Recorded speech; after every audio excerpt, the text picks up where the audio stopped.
And then there's potential some districts that, or some uses that could be allowed through conditional use permit. That includes a contractor yard, for instance. And then finally, the draft residential standards limit building height to 32 feet. That's the same for industrial. We tested 32 feet for industrial buildings that have been built recently, and most of those have been 30 feet or less. New construction and house additions would meet an architectural standard, and accessory buildings, there's some standards regarding accessory buildings as well. So to recap, ACZR 2501 creates the Monroe School Overlay District. That amends that overlay district into the development code. Z2507 rezones property within the identified buffer area to include the Monroe School Overlay District. And 2 points about that. The existing zoning does not change. What happens with the overlay is that overlay is added on top of that existing zoning, and that restricts certain uses and also has design standards. With that, I'll be happy to try to answer any questions. Any questions for Dan? Councilwoman Hiller? Don't have any questions, but I want to compliment the staff. They did a great job. I represent Monroe School, the district that, or the council district that has Monroe in it. This is a really exciting opportunity to be a UNESCO World Heritage Site. It is moving along. I don't think you put the dates in there, but in January this coming year, it's supposed to be up for final formal nomination, with the idea that in January of 2027, if all goes well, the entire extended group will become UNESCO World Heritage Sites. I've somehow ended up being the liaison, the community-based liaison between Topeka and the Georgia State folks. You know, the opportunities for us to network better with all those other sites, added to the fact that all 5 of the sites from the Brown v. Board case are now much more actively part of the case. So they call each other the Brown 5. But there's, this is just a really exciting development. I do think that pretty much everybody who had a home or a business or even roots near the Monroe School in that site got to one of those sessions, and they were really good. You guys did a great job. So I feel comfortable that this has moved forward in a, again, the businesses too were kind of wondering what that meant, and you all did a good job. So I'm happy to move to approve. Okay, motion approved by Councilwoman Hiller, second by Deputy Mayor. Any further discussion? Seeing none, we're ready to vote.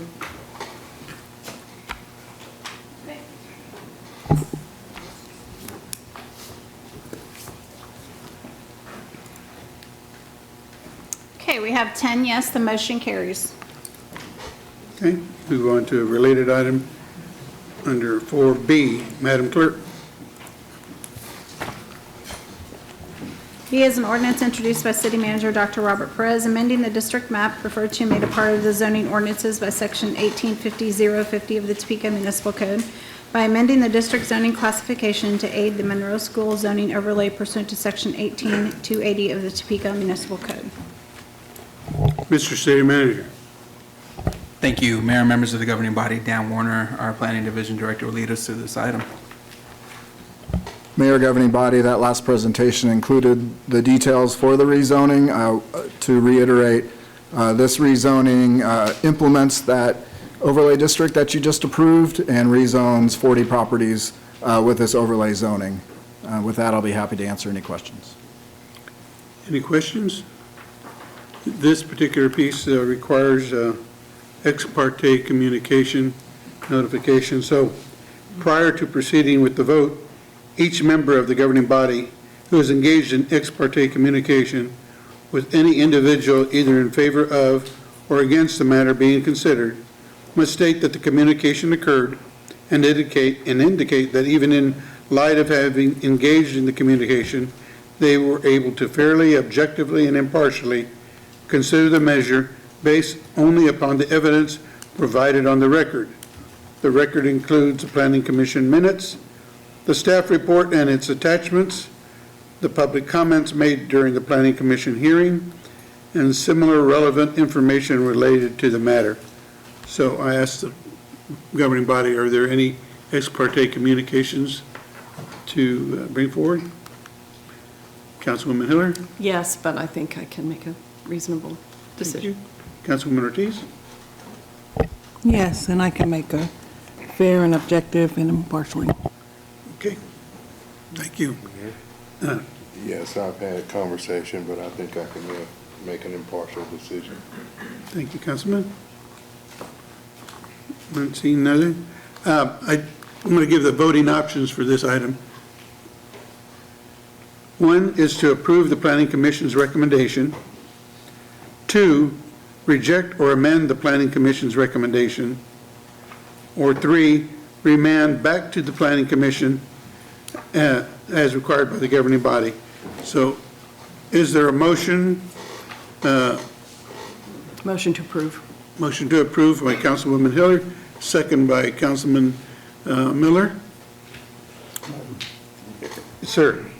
Mayor, I have just a comment. I'm wondering if there is opposition to the rezoning, or Dan, could you? I will say, we had a number of meetings, and we had a few people show up that were, once they kind of heard it, were in favor of all of this. We met specifically with one property owner that had the most concerns and questions, and we did that and didn't hear from them again. We haven't had really anybody speak up about opposition to the rezoning since. Okay. Did the property owner was in favor of the Planning Commission's decision, or did they have questions about it? The specific property owners that came to the meeting that kind of expressed support did have questions about kind of the design standards and those things, but, you know, beyond that, I felt like we answered most people's questions sufficiently. Okay. Thank you, Dan. Thanks, sir. Thank you, Mayor. Anything further? Councilwoman Hiller. I had punched this just to make sure that we, if it's okay, introduced Superintendent Williams from Brown v. Board, who's here in the audience, and he and his staff did a wonderful job of hosting. This really wasn't their meetings, but they hosted them, right? So. Okay, thank you for that acknowledgement. Okay, we have a motion and a second. Ready to vote? Yeah.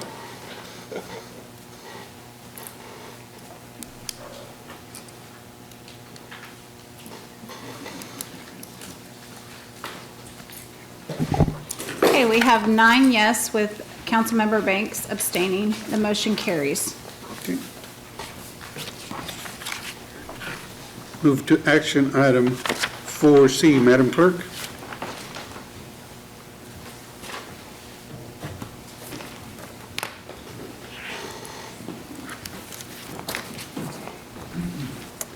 C is an ordinance introduced by City Manager Dr. Robert Perez, amending the district map referred to and made a part of the zoning ordinances by Section 1850-050 of the Topeka Municipal Code by providing for certain changes in zoning on .88 acres of property located near the southeast intersection of Southwest 29th Street and Southwest Armstrong Drive from C4 Commercial District to M3 Multiple Family Dwelling District. Mr. City Manager.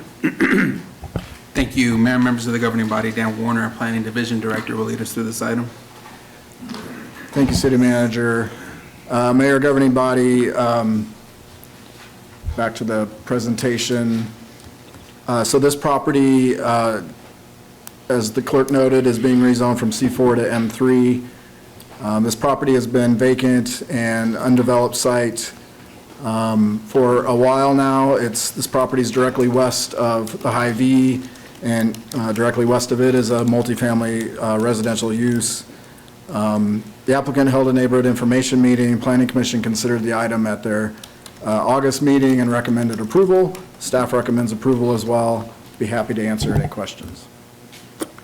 Any questions for Dan?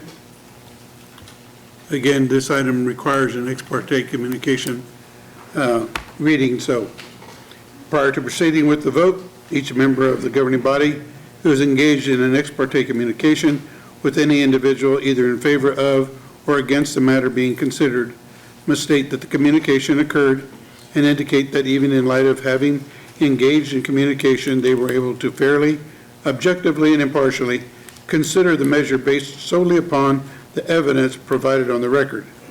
The record includes Planning Commission minutes, staff report and its attachments, public comments made during the Planning Commission hearing, and similar relevant information related to the matter.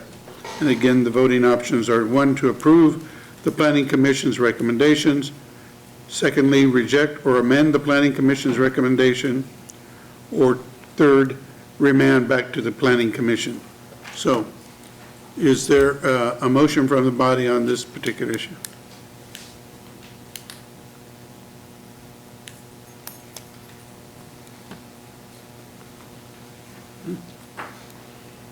Okay. There's a motion to approve by Councilman Miller, a second by Deputy Mayor Kell. We're ready to vote. Do we need to do the disclaimers? Pardon? Ex parte? I read it. Oh, I'm sorry. That's true. Are there any ex parte communications to reveal? Not for me. Okay. Well, you brought it up anyway, so. That's all right. Okay. All right. We're ready to vote.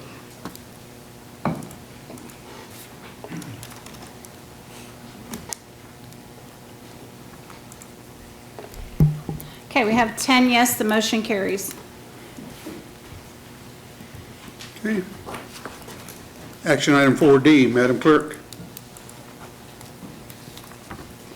D is an ordinance introduced by City Manager Dr. Robert Perez, amending the district map referred to and made a part of the zoning ordinances by Section 1850-050 of the Topeka Municipal Code by providing for certain changes in zoning on .52 acres of property located at 625 Southwest Polk from O&I 2 Office and Institutional District to M3 Multiple Family Dwelling District.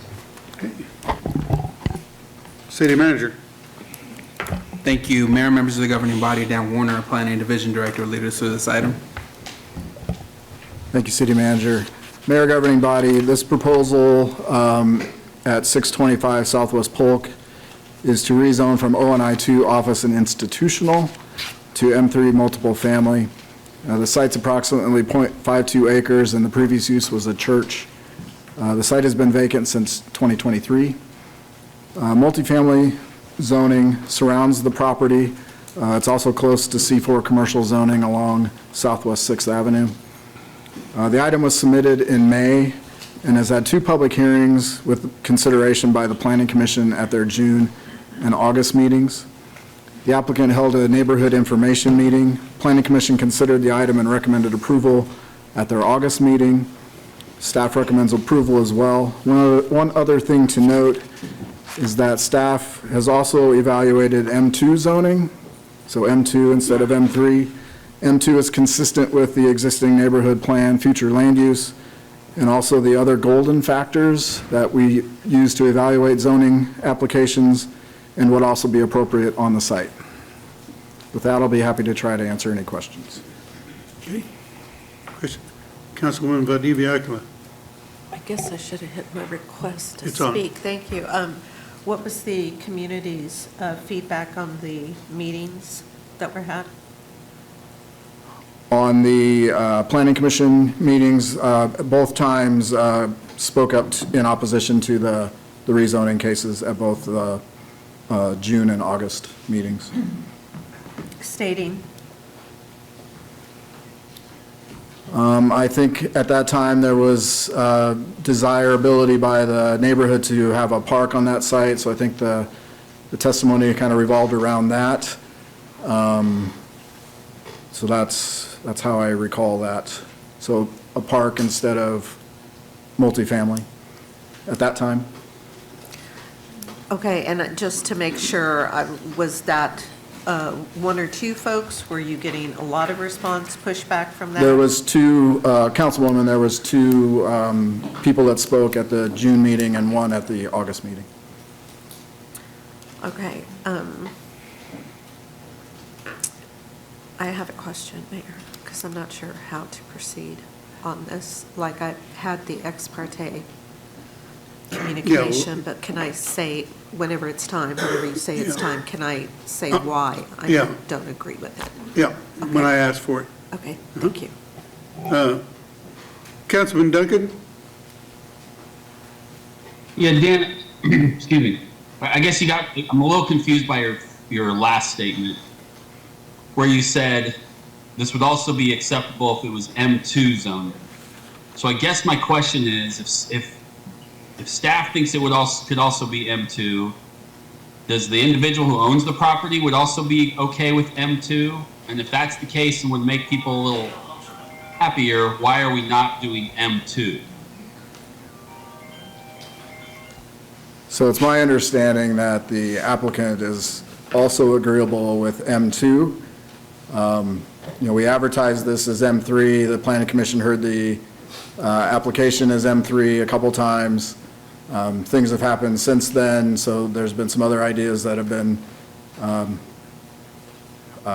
stated, and so staff, put together some thoughts about M2. Okay, no, I got you. So I guess I don't know who I'm asking this of, but I guess I'll ask you, Mayor, and you can figure out who should answer it. I guess then, if we think there's a path there that makes this easier for everybody, I don't want to reject this or approve it either way if everybody would be okay with just pulling it back and doing whatever we needed to do to make it M2. But I don't know if that's truly viable. So since I'd heard that from all parties I wanted to throw that out there as to whether we think that would be a better path without harming this process or hurting the application. So I guess that's kind of my general question. Okay, I'm going to ask, Or thought. okay, ask our city attorney, with regards to this item, it sounds like there's some agreement that it could be M2, but that's not what we have before us. Can we withdraw this from the agenda and then put it up to another date so that Dan and others can come back to us with that option? You could, you could potentially table or defer the matter. However, you could also amend the matter. That is an option that we have. That would require a motion and a second and a vote of at least 7 body members. But someone could make a motion to amend to M2 instead of M3. Okay. Did you hear that, Councilman Duncan? I did. I would rather, if it's not going to ruin everything, push this off either to the first meeting in October so that we could make sure that that's actually okay with everybody. Because I don't know, again, I don't want to also do that and be told, no, that's not what we really wanted exactly, and then if we need to take this vote, whatever it is, we'll do it. And then we want to make that amendment at that time. But I'd much rather, instead of us make that decision, make sure that everybody is okay with that before we actually do that, since the feedback I've gotten has just been from various sides of it. But I do know that's an option, and since Dan had mentioned it. So that would be my preference. So if I need to make that motion too, because again, I don't want us to actually do something that accidentally harms this process unintentionally. Okay. Councilman, we have a couple other council members who would like to speak on this issue before we make I just want to put that thought and option out there. Thank you, Mayor. Thank you. Councilwoman Valdivia-Acala. Thank you, Mayor. I would agree with Councilman Duncan to go ahead and have this be a part of the October meeting.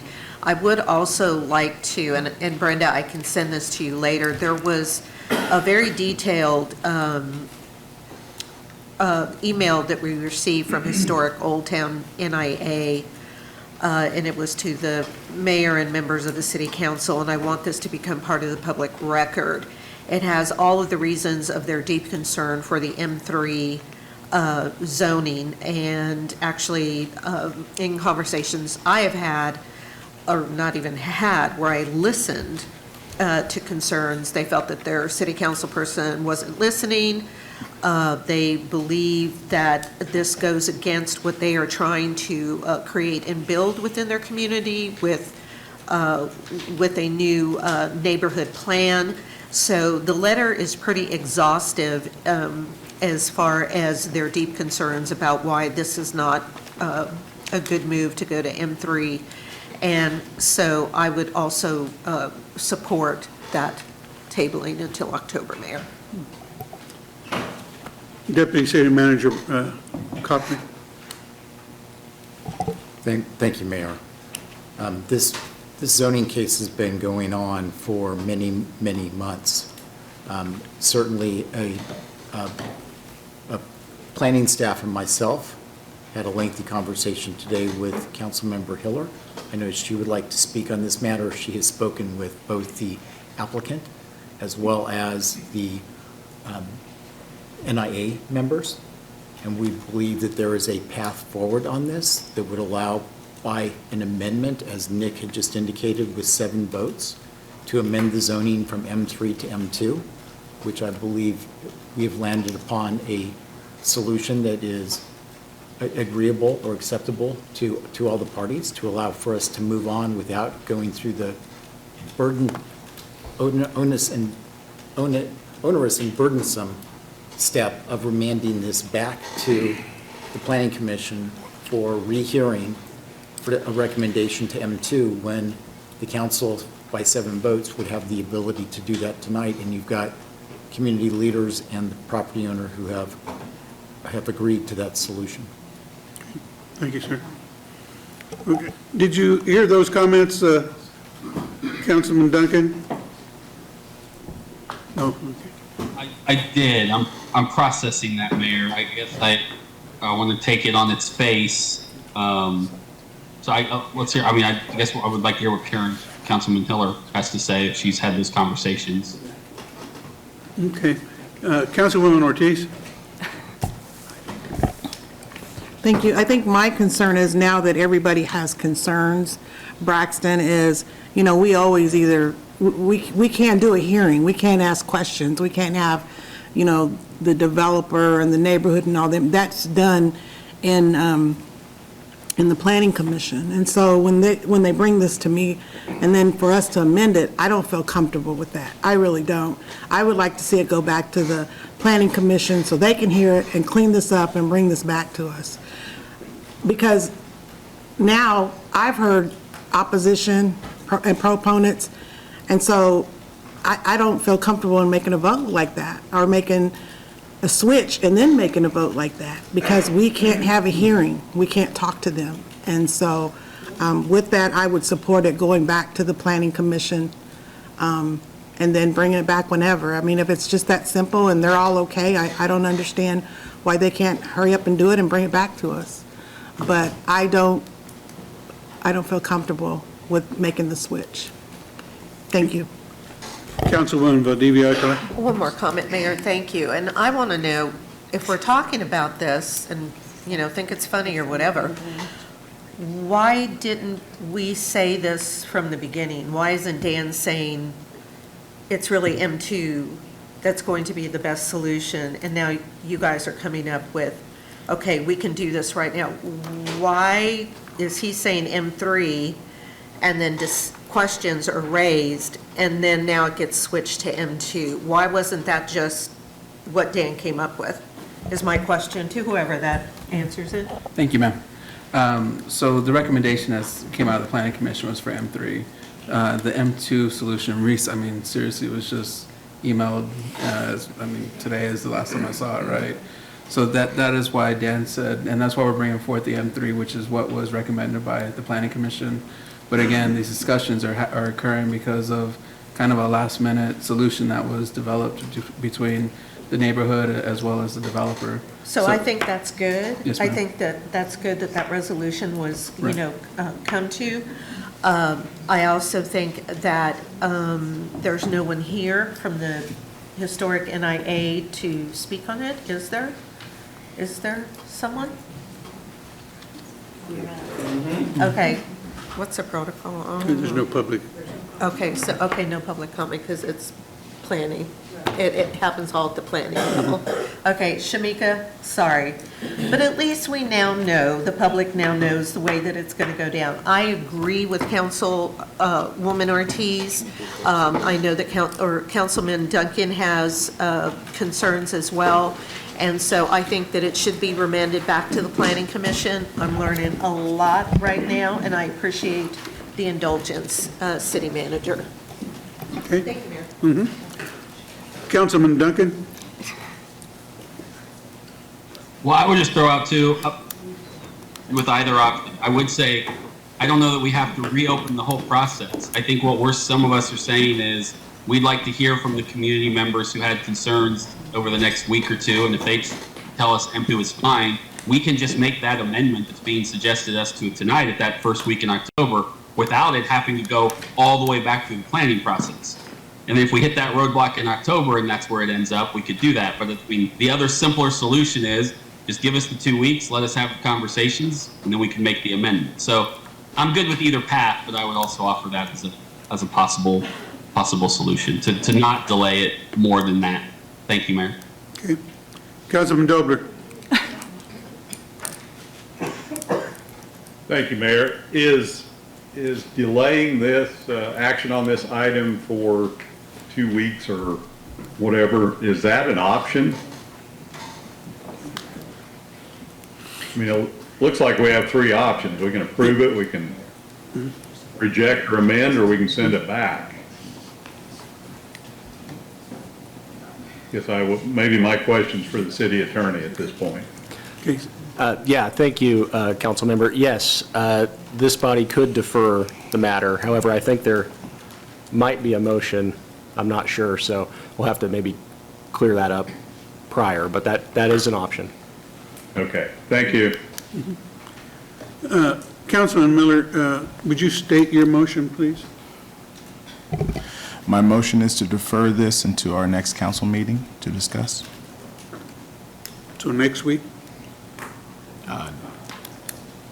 That's You what- need 2 weeks? At your discretion. Yes, my motion is to continue it for 2 weeks.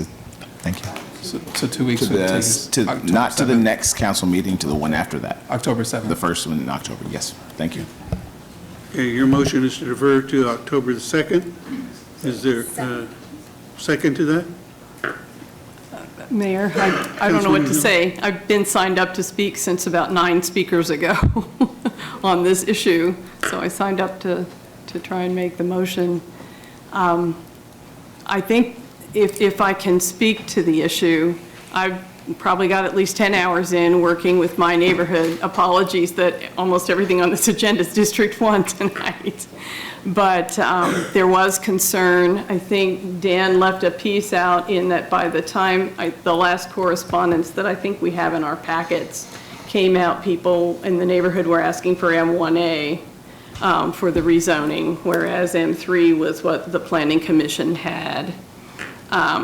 Just to flesh it out so everybody knows kind of more of the facts of the situation, if you look at what's up here, it's M3 across the street, it's M1A behind.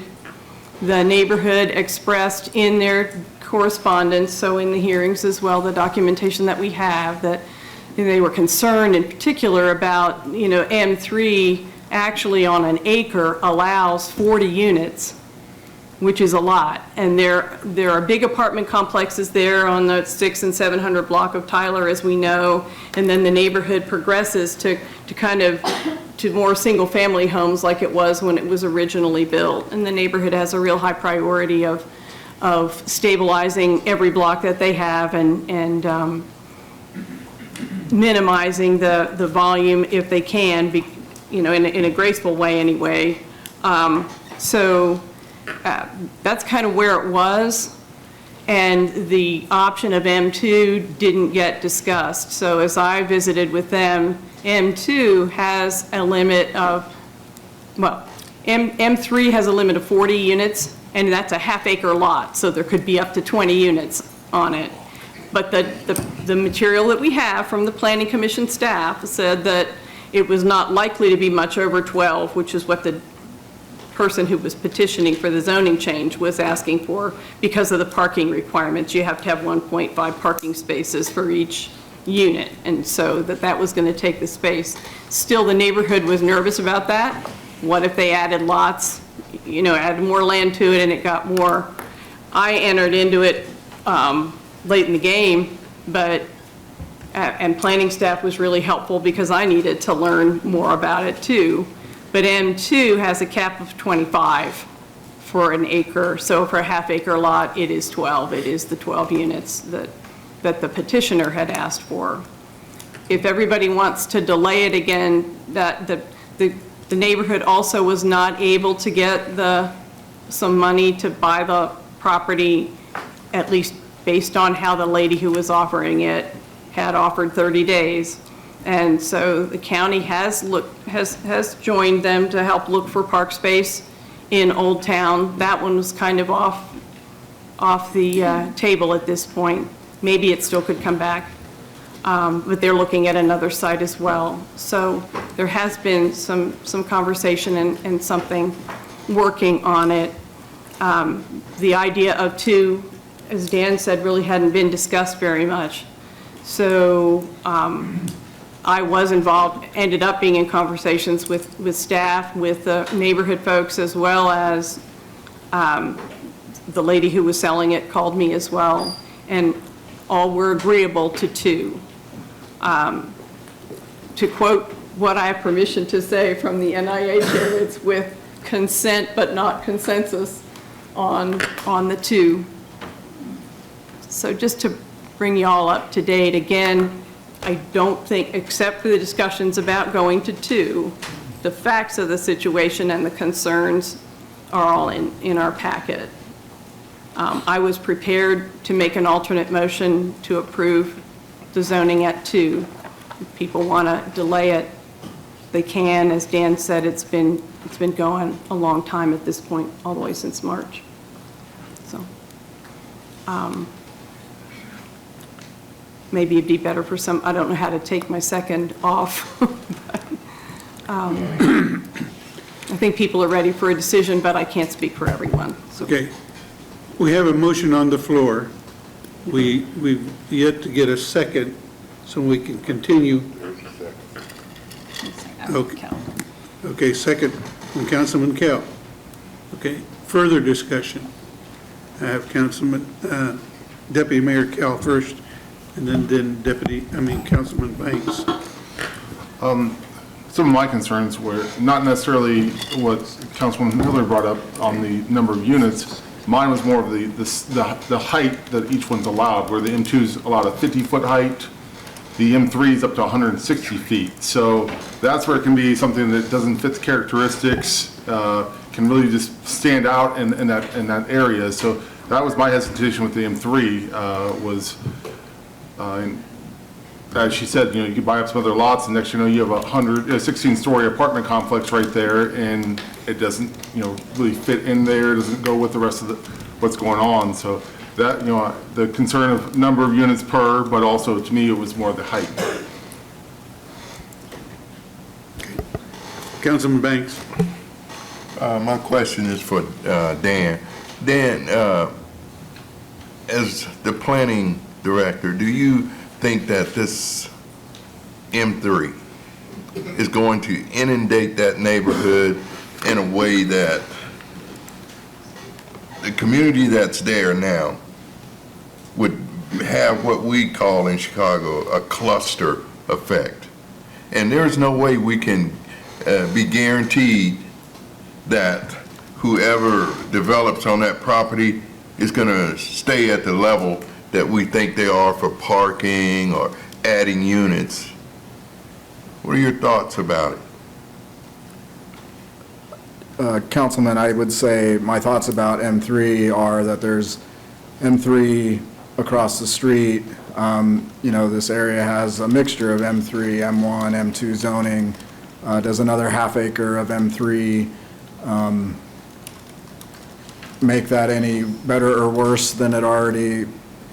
I guess worse isn't the right term. Any more M3? It makes it a little more M3, I guess. And from the golden factors in the staff review, we thought that was appropriate zoning, given the zoning in the area. That's a big review point here. There's already M3 around there, and it was consistent with that. So does that help? Well, that answers part of my question. My thoughts are now that since we have that mixture, I think that we as a council need to be set on deciding whether we're going to allow a continued mixture. M2 sounds more appropriate to me than to just have the uncertainty of the M3. Thank you, Dan. Thank you, Mr. Mayor. Okay. So, to restate the motion, Madam Clerk, and the second. We are going to defer the ordinance until October 7th. That's the first meeting in October. Okay? Understanding the motion, we're ready to vote? All right. This requires 6 to approve.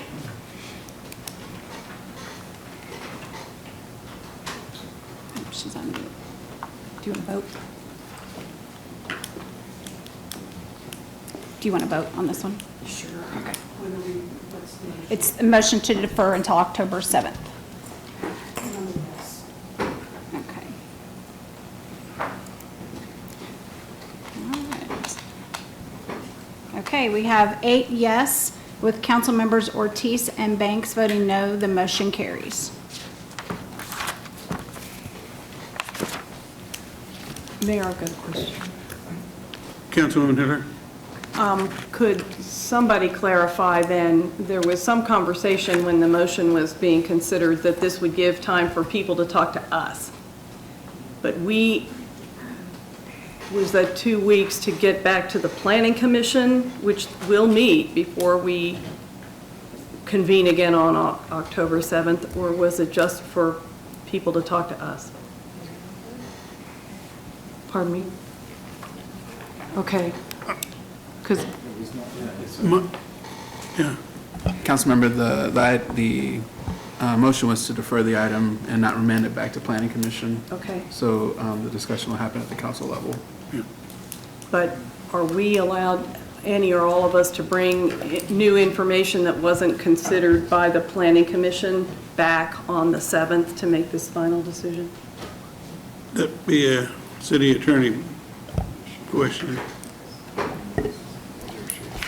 Well, so the ordinance has been continued for 2 meetings, so it would essentially be coming up again if you get any correspondence. Or If it comes up again as M3, they have the it opportunity. will come to up, amend it here. it will come up again as M3. You'll have the opportunity to amend it Okay. again. Okay. Thank you, Nick. Thanks.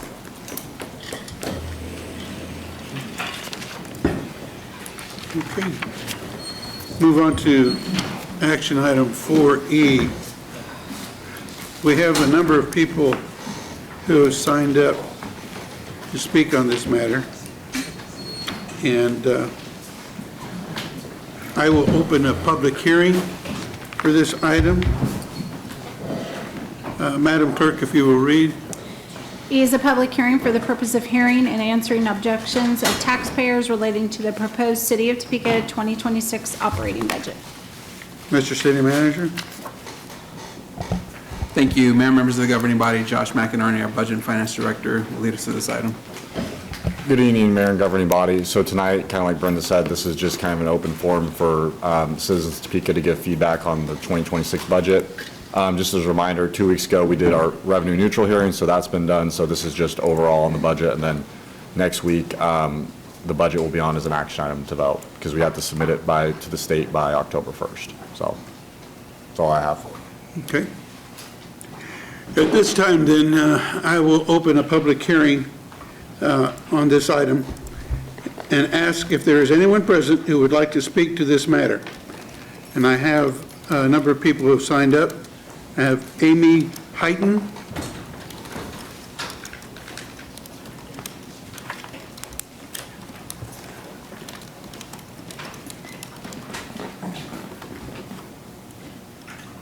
Hello, thank you for the opportunity to comment on the proposed city budget. I am Amy Heighton, attorney and director of the Lois Curtis Center, an agency offering resources, services, support, and guidance to people at the intersection of systemic racism and disability. When looking at a budget, we, at our agency, look for gaps where inequity is raised through outsized investment in some parts of a community, while other parts of that community are left to their own devices to just grow up. Well, we don't have to look very hard or too deep to see the gaps that are reflected in the city's budget. So earlier this year, the city's DEI office was closed to save funding for community programs. Since then, well, not even since then, but one of the things that we've noticed is that there has been more diversity in Topeka, at least with respect to the unhoused population. In 2022, 18% of unhoused people were non-white. In the most recent point-in-time count, that number has been raised to 46%.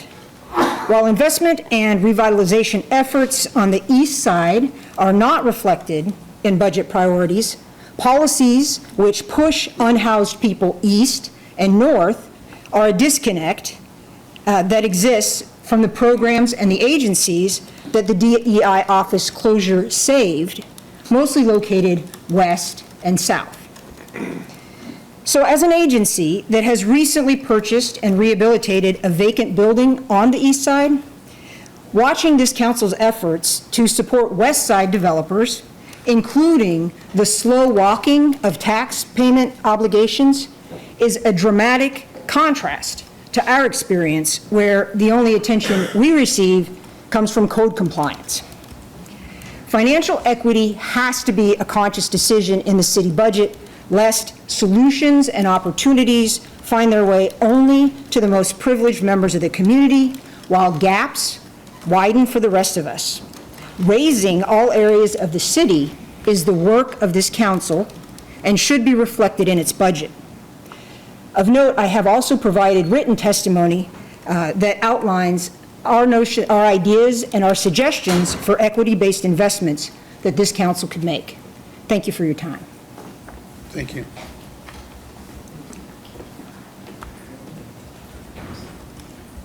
Danielle Twemlow?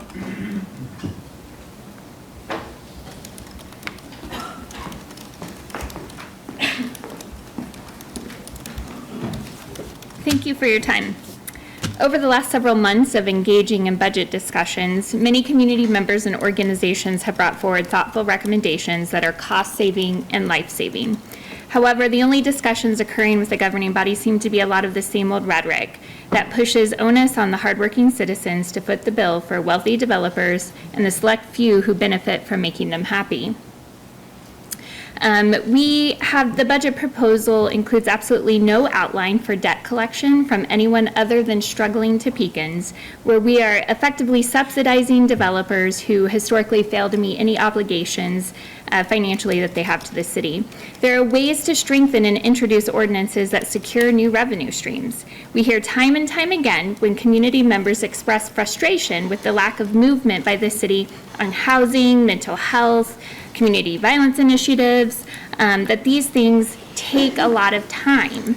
However, during the 2024 September meeting, council members boasted about how they worked so hard and dedicated a lot of coordinated effort over just a few days to come up with the Lawrence Bay deals. Where is that same energy for upstream approaches that benefit the entire community? Again, we have better options that have been brought forward, all absent from this budget proposal. We can restructure ordinances such as the CID, TIF, and RHID, as many other cities have. It's not radical, it's responsible. Adding language to include much-needed accountability, housing trust fund set-asides, including living wage requirements for contractors, tenant protections, and geographical equity. Strongtown's approach strongly encourages cities that are struggling in growth and development to shift focus from business recruitment to community investment. This was brought up at the mill levy hearing that I rewatched because I was absent, that we have the responsibility to reevaluate when situations change, such as maybe reallocating GTP funds back to human infrastructure development. We need rental registries with yearly fees that include other tenant protections. We need to invest in upstream approaches that save money and save lives. None of this, again, is reflected within this budget. Council, you have the power to make these choices, and the question is not whether Topeka can afford equitable development. The question is whether we can afford another decade of costly, inequitable deals. The answer is no. It's time to put taxpayer dollars where they do the most good, strengthening communities, not subsidizing speculative development. Thank you. Michelle Bradbury?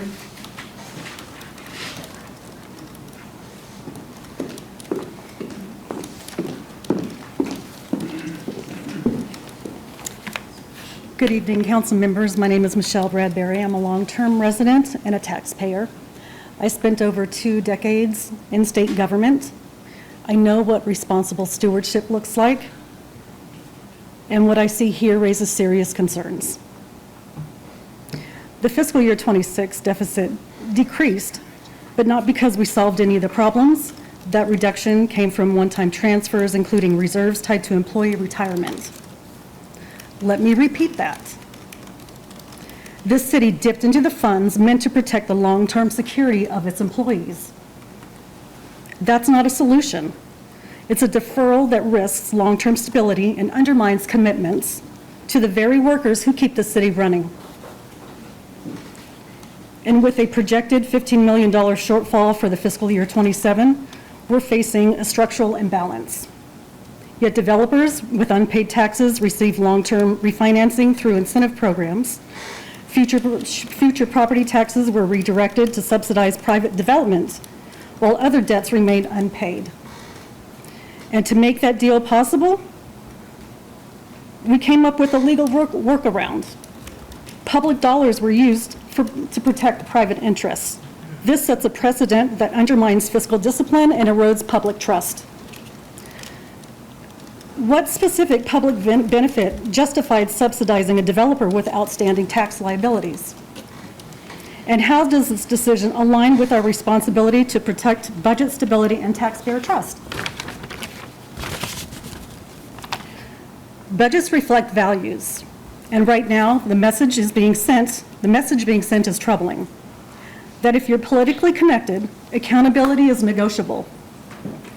Residents are expected to sacrifice, while well-connected interests are shielded.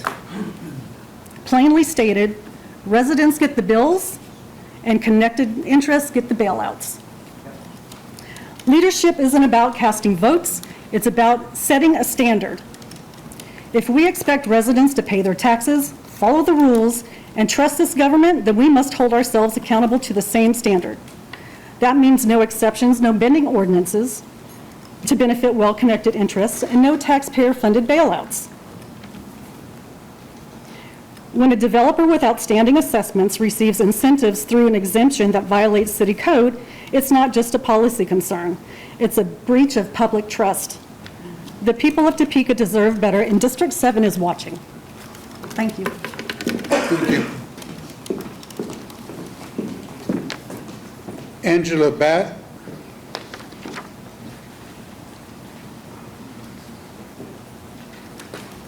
Angela Batt. I want to make sure she's not on Zoom, just in case. Okay. And I have the pastor at Gage Church. That's the only name they gave me, Pastor. Because that's my name. I am, and I get that a lot. Good evening, council members, mayor, city manager, city staff. My name is Gage Church, and I am the pastor at Central Congregational United Church of Christ, and I am also a member of Topeka Jump's executive committee. As a person of faith, I believe a huge part of our calling is to look out for those whom society considers the least of these. As Jesus himself said, when we tend to the poor, feed the hungry, visit the prisoner, we are tending to God himself. Faith is not just about our personal relationship with God, it's a collective experience as well. The morality of our entire community rests on how we collectively, not just individually, respond to injustice. Now, many members of our community, congregations, shelters, non-governmental organizations like JUMP, are already doing what we can to address the injustice of a lack of affordable housing. We have been for some time. Now it's the city's time to fully act on this issue. If the city of Topeka can afford to fund a hotel and to give major property owners repeated extensions on paying their debts to the city, surely we can also find a way to afford to invest in hardworking, low-income Topekans who are struggling to make ends meet, families who are struggling to make ends meet. And for all these reasons and more, we're asking this governing body to earmark $2 million in the 2026 city budget to go toward the Affordable Housing Trust Fund. At our organization's Nehemiah Assembly back just 5 months ago, Council members Duncan and Miller already committed to support a proposal for an annual $2 million investment into the Affordable Housing Trust Fund if one is put forward by city staff. And of course, we know that Council members Duncan and Miller are not the only council members who support affordable housing. So we are here tonight to state our support for any amendments to get that $2 million funding for the Affordable Housing Trust Fund added to the city budget for 2026. And we encourage this governing body to demonstrate to your voting constituents that you all are serious about addressing this ongoing community crisis by also supporting $2 million of public funding for the Affordable Housing Trust Fund. Thank you for your time. Thank you.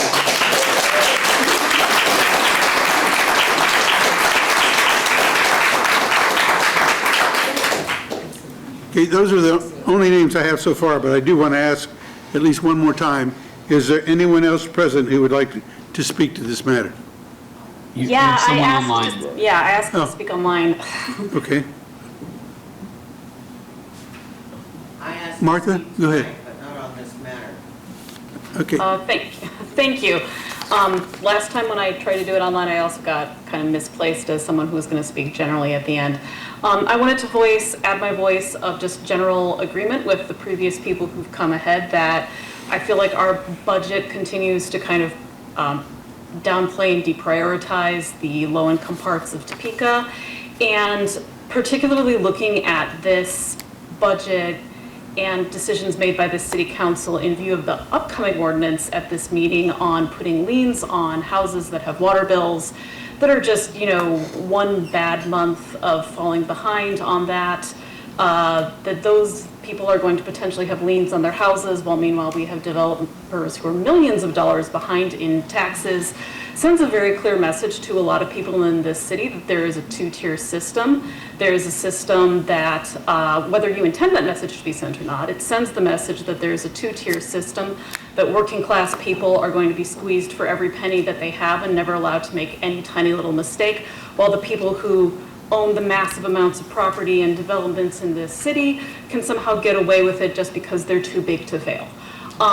That's a serious problem, and it's something that our city is going to have to start actually taking into consideration, or else we are forever going to be in budget crunches and budget crises. And it's frankly kind of just irresponsible that we're not doing that. I love the idea that Jump is doing of increasing the amount that we have in the housing trust. That's something that's long overdue and is something that is desperately needed in Topeka. Affordable housing is extremely hard to find, especially for people on limited incomes like people with disabilities, which is where I work.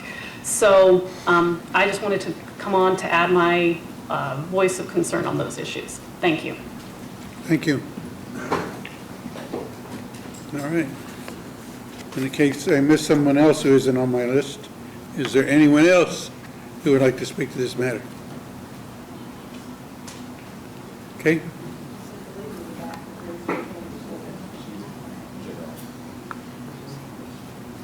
Here's another person.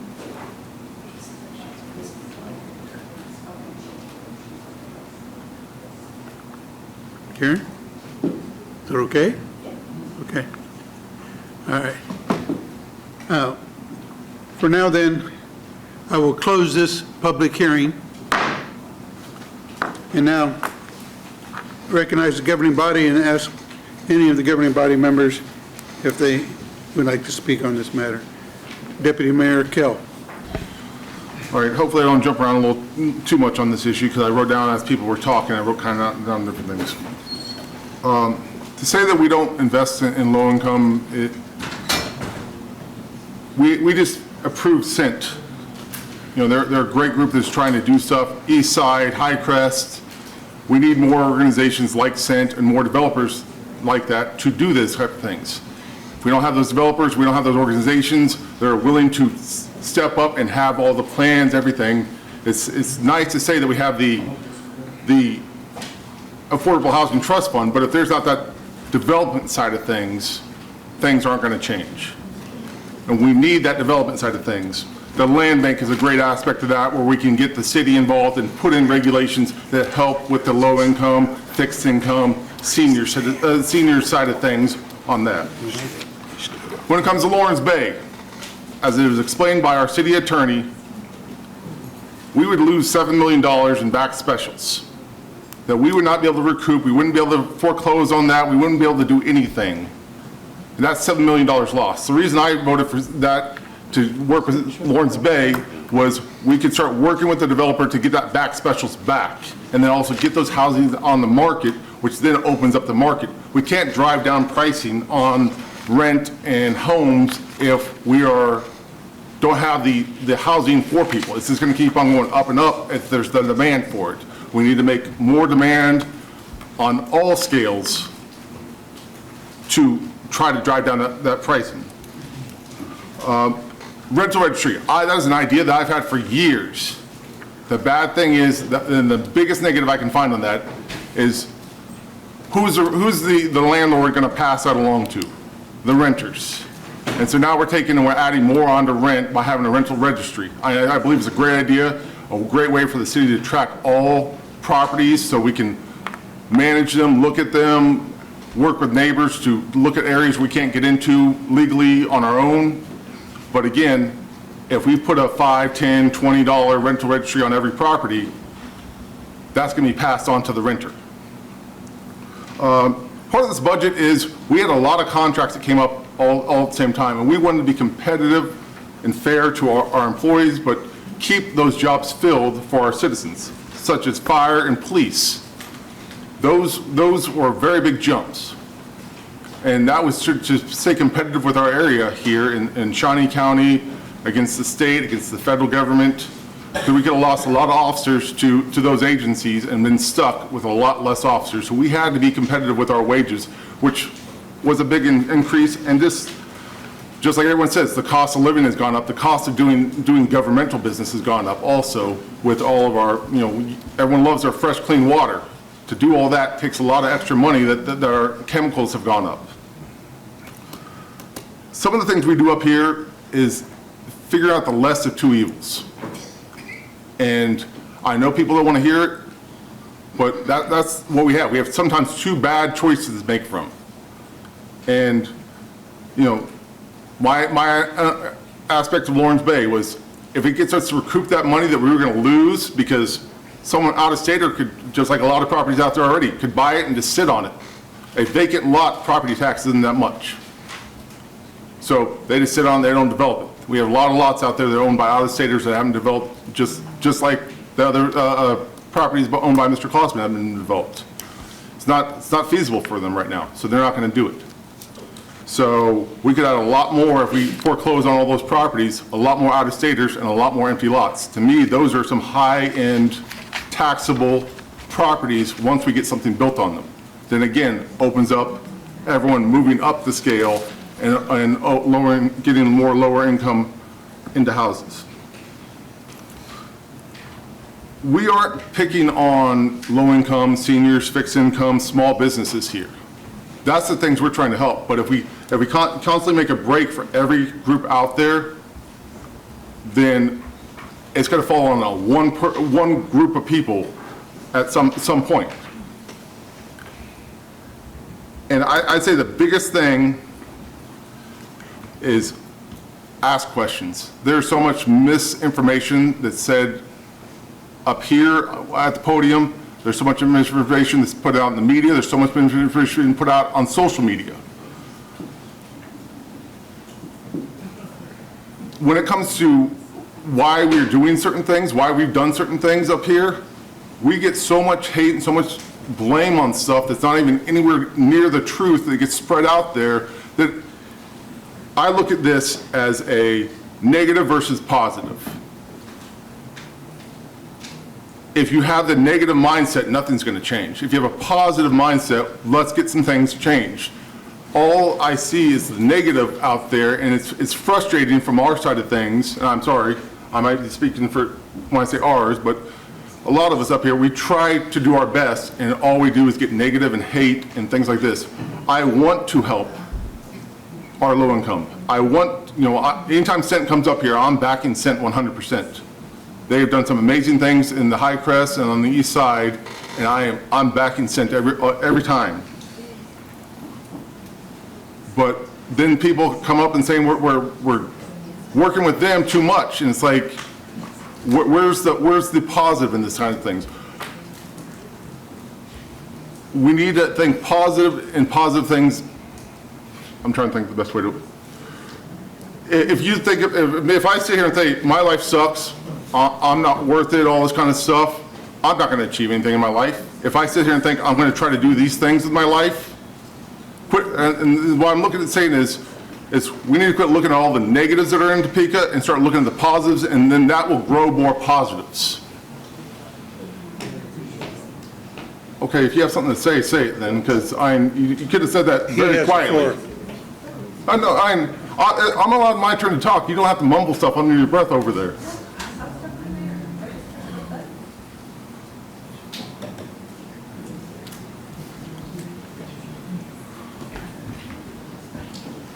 I know this is frustrating a lot of people that are in this room right now. But I am up here trying to do my best. I know a lot of the other ones up here are up here trying to do our best. We've just been put major obstacles in front of us over and over and over again, and we're trying to do our best. And everyone just wants to look at the negative side of all the stuff that we've done.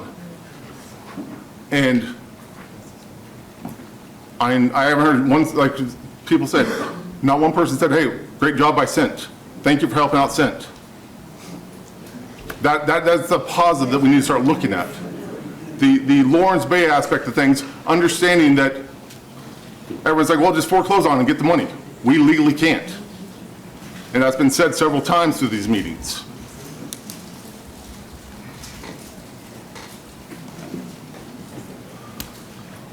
I'm another person that supports the Affordable Housing Trust Fund, and if, City Manager, can we get something started on that? Because isn't there like $1 million sitting inside for that right now? Can we get that moving and started, please? It already is. Our last update, sir, is that the Affordable Housing Trust Fund Committee is actually working on RFPs to solicit proposals for that funding. Okay, then just public updates on that also would be great. Absolutely, sir. Thank you. Thank you, Mr. Mayor. Okay. Councilwoman Valdivia Alcala. Thank you, Mayor. Sorry about that, Brett. I'm just going to speak for myself, and I think part of the understanding that we should have as government is that, number one, this is our job. So, and we're going to have that tension. Tension is always healthy because sometimes when there is tension, something new can transpire, and we really need something new to transpire, in my opinion. The negativity that is perceived to be coming to this governing body, that's your right as under free speech. That's your right as having voted us in. Sometimes it can be hard to hear, but it's your right to be here. And I can't tell you, I receive phone calls, people not happy with some things that I have done in the district, and that is part of the customer service that we are supposed to provide and our responsibility to you. So I want you to understand, and half of the times the votes don't go the way I would hope they would, so I don't feel like I ever win when I'm up here, but I do feel that the commitment to the upstream approach, the commitment to the things that are trying to move by community need to be more seriously taken. I include myself in that, and I would hope as a governing body, because what we're doing is not working. Way before this council, other councils. So if we don't keep encouraging the change, and with change comes that pressure and that negativity and not liking decisions, but y'all have every reason not to like decisions because you're the ones that pay the taxes. And we answer to you. Are you going to like everything we do? No, it's not a perfect world in that way. But I don't ever want anyone to think that I am not going to listen to whether it's negative or positive, because that kind of pressure, that kind of tension is what helps real change to occur in a community, and not just by the power brokers, by the average folks that come to the meetings like you guys do. Thanks, Mayor. Deputy Mayor? And maybe I misspoke there. What I was trying to be more on the negative and positive is, and I've said this several times to several state legislators, because it is a very one-sided side there, and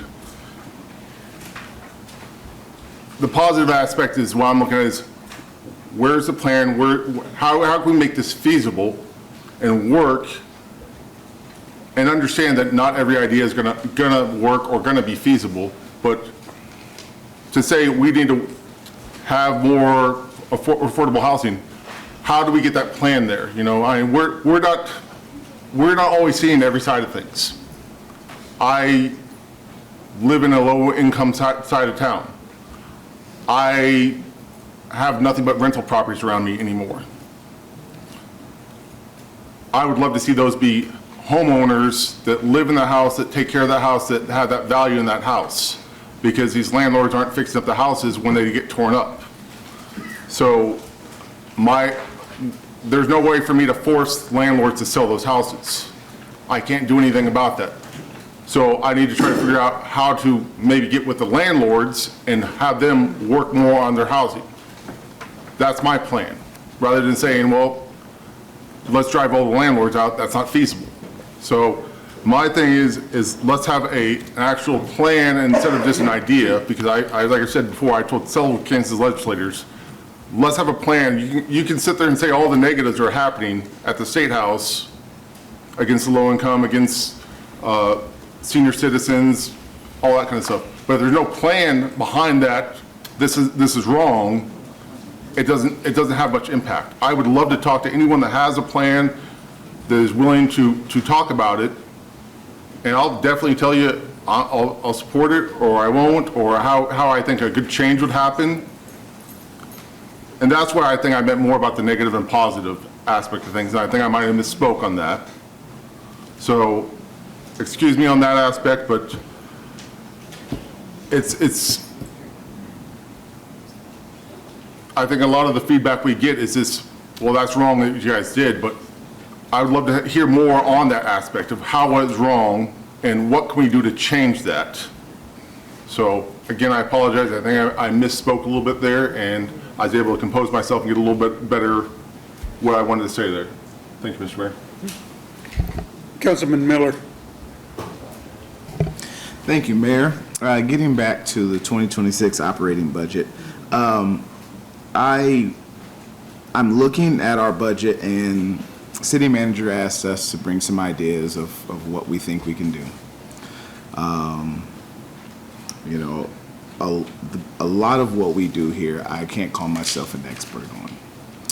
So it's hard for me not to trust the people who are saying we need to do it a certain way. I respect that. Police and fire obviously is a huge piece of our budget, and we all know that. But that's not something that we are trying to, I also want to be very careful with my words here, sir. Decreasing those budgets are harder to do than others because so much of it is in personnel, and we need the personnel to be able to take care of our city in that manner. The biggest thing that I see in our budget that we might need to take a look at is a lot of what's in our CIP and the contract stuff we have with Public Works. A lot of our citizens can't stand, and we know we have a shortened window of when we can do our work because of the weather that we have.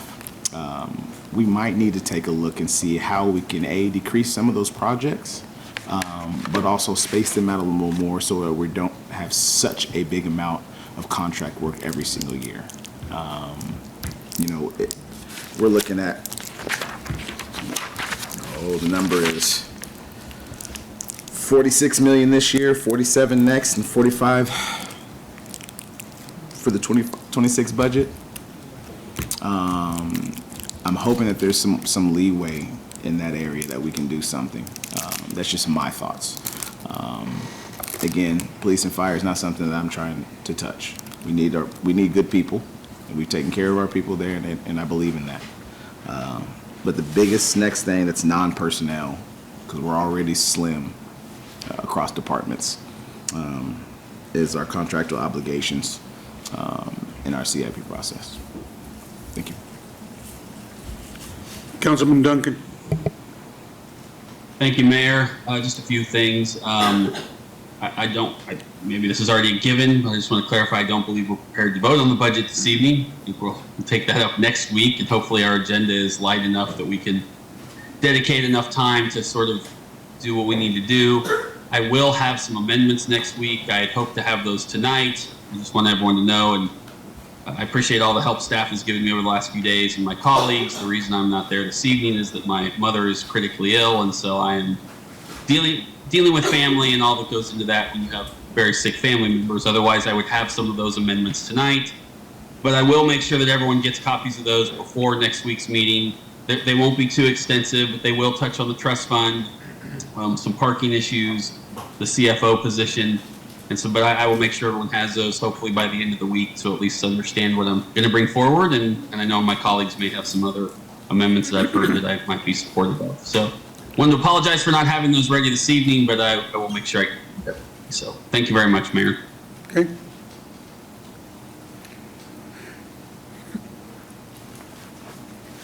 Like you said, Councilman Duncan, I don't believe their body is ready to make any motion on this evening or act on it this evening.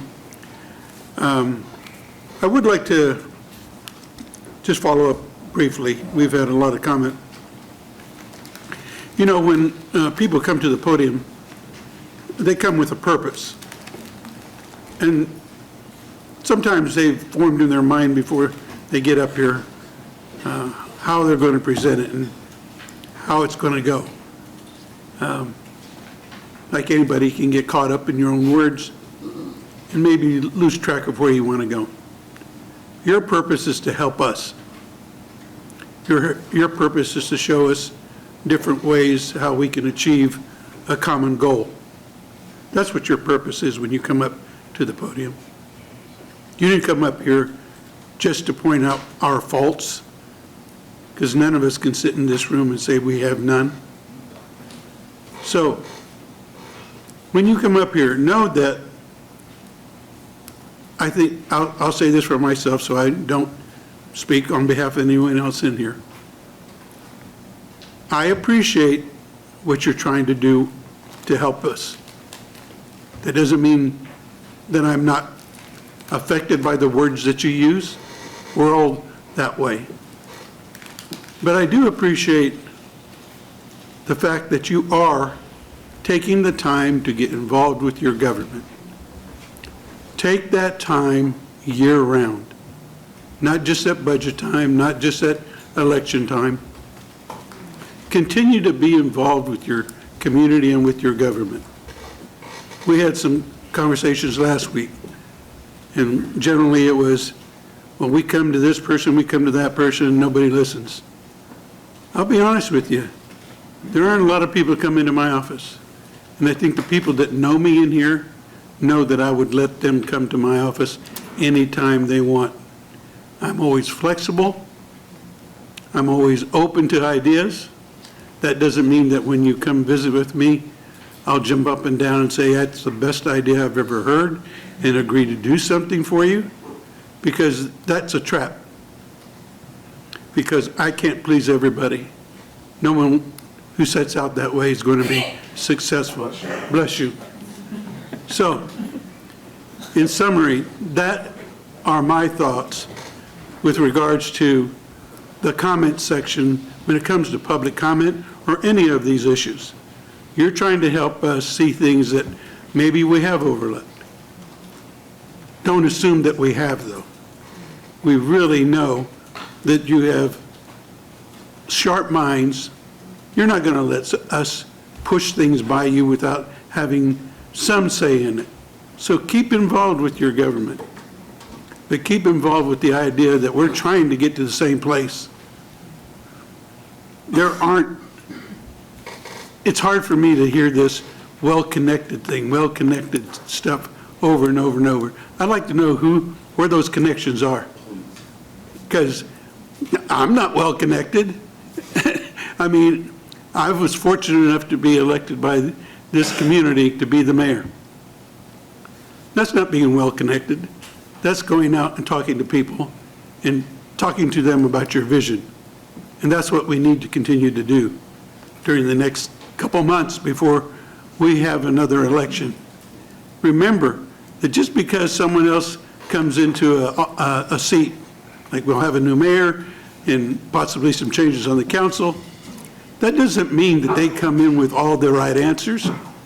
They come in just like we did, looking for assistance from everybody. And that includes everybody in this audience and everybody in this entire community. We don't just listen to ourselves. That would get pretty boring. So I just wanted to make those comments before we move on to the next item. Madam Clerk? I signed up. Pardon? I signed up to speak, but if we're done. Where is it? Like I did last time. I'm sorry. I don't understand. She's signed up to speak? On the, Oh. Okay. Not on mine. it's Okay. not on there well, Okay, go ahead. Councilman, thank you. Councilwoman? I just, just to wrap up, I've spoken about the budget before, and so I've continued to try and work on it. Truthfully, we're all looking at that 15 million shortfall, and I had hoped that I could go in there and find 7.5. I want to give credit to the city manager and the finance staff, because you worked hard at that, and the big dollars that we could have done that with are a lot personnel, and you've already set up, negotiated and set up a pretty strong book of business, whatever you want to call it, of holding those positions for a year. And I really didn't, maybe somebody else has some ideas, but I didn't have any to add to that particularly. I am working to see if we can come up with at least $2 million in other savings or credits to our budget. I'm open to having suggestions too, but if we can do that, those can either stand alone as offsets to the budget, or they can relieve the fact that the staff was planning to move $2 million worth of money out of debt service into the budget. Josh was really helpful to me. You all got some of them, but when you start to run that budget out, if we cut it at all, how much of our mill levy we put to debt service versus to the main budget, we're going to have to raise taxes to put it back. And so I've been looking really hard at whether, even if we did just a single $2 million transfer once in 2026, if we can hang on to that budget. So the CIP, I appreciate that you brought that up, because I think if we can look at managing that CIP a little harder, and I will have something that I too, like Spencer said, I'll try and send it out beforehand. In particular, just a clue is if we take the big projects out, because there's alternate ways that perhaps we can fund them, and if we start right now, not wait till the year that they roll up, but start right now to look at alternate sources for some of those big projects, I think we can prevail with that. And with that, there are some models that, again, Josh helped put together that run out, that would actually leave money in that debt service balance to the point where we could shift over, like we thought we would do about right now, to getting some of those annual expenses and smaller items into cash instead of bonding them at all. So just know that's kind of where I'm working. Included in that is keeping our debt service period at 15 years, not stretching it to 20, and also making sure, and Josh has run a little bit for me, or for us, with making sure that our fleet items are never bonded for more than 10 if we're going to bond them at all. That, again, makes the payments actually somewhat comparable, but a shorter term. So when we run it out to 2040, which those models have, there are some ways that it looks better than it does today. As this process is really the only strategic planning process that we have, you know, when we think about all the different departments and the programs, or at least this was me, and what we have and what we need, some of those things kind of fall into place too. And I will have a short list of those. For instance, I don't think it needs extra staff, but some reshuffling of how we structure so that we have a full redevelopment initiative, redevelopment department perhaps, but that we have that focus. We've needed it in the neighborhoods. We need it for commercial and office. We need it to fill up our city and attract people to our city. Also, actually settling exactly how we're going to fund the Affordable Housing Trust Fund, as people have mentioned. Bringing the DREAMS program that I was part of working with a number of years ago now. We've never been at more than 50% of the vision that program had. So I'll be bringing a suggestion back forward to do that as well. So with that, I brought just one handout. It's just kind of a refresher. And that one is just the budget that they gave us in the first place on the CIP. But then it shows inside the numbers are just for the fleet. So it's like a $3 million total. And it shows how if you borrow for 10 years, your cost is 30% more than, you know, for $3 million worth of expenses, it's an extra $1 million if you bond that even for 10 years. It is 45% more if you bond it for 15. And it is 60% more, these are Josh's runs, 60% more if you bond it for 20 years. So the more we can manage how we handle our CIP, the more those dollars are going to be available for all the kinds of things that everybody talked about today. So that's all. These are take home, and I will. It's been a big deal, so I'm not as far along as I wanted to be today. Thank you. Thank you. Now, Kim, is Councilman Duncan, did he want to speak on this? I just want to make sure. Like I said, some of it's not showing up on my. No, Mayor, I already did. I already spoke. Okay. Thank you, sir. Okay. We'll move on now, Madam Clerk, to 4F, action item. Thank you, Josh. F is a resolution introduced by the Policy and Finance Committee comprised of Councilmembers Spencer Duncan, Marcus Miller, and Michelle Hofer, recommending approval to authorize the disposal of real estate located at 204 Southwest 5th Street as described in Exhibit A. City Manager? Thank you, members of the governing body. Before I turn this over to Braxton Copley, our Deputy City Manager, I just want to set the context for items F through H. We asked the Policy and Finance Committee, and these items will be deliberated separately, but I just wanted to set the context. We asked the Policy and Finance Committee to look at or to consider some of the properties that we have, city properties that are sitting dormant, and look at ways to potentially activate them. And so we asked city staff to evaluate if we could surplus these properties, especially as we actually had some offers on some of these properties. You'll hear them individually, but again, with the idea of being able to activate those properties, have something built on them, maybe turn them over to private property owners to have them developed, to potentially put them on the tax rolls and see them developed. And so, again, as we look at opportunities to add to our tax base, I just want to set the context for the following items. Thank you, Mayor. Thank you.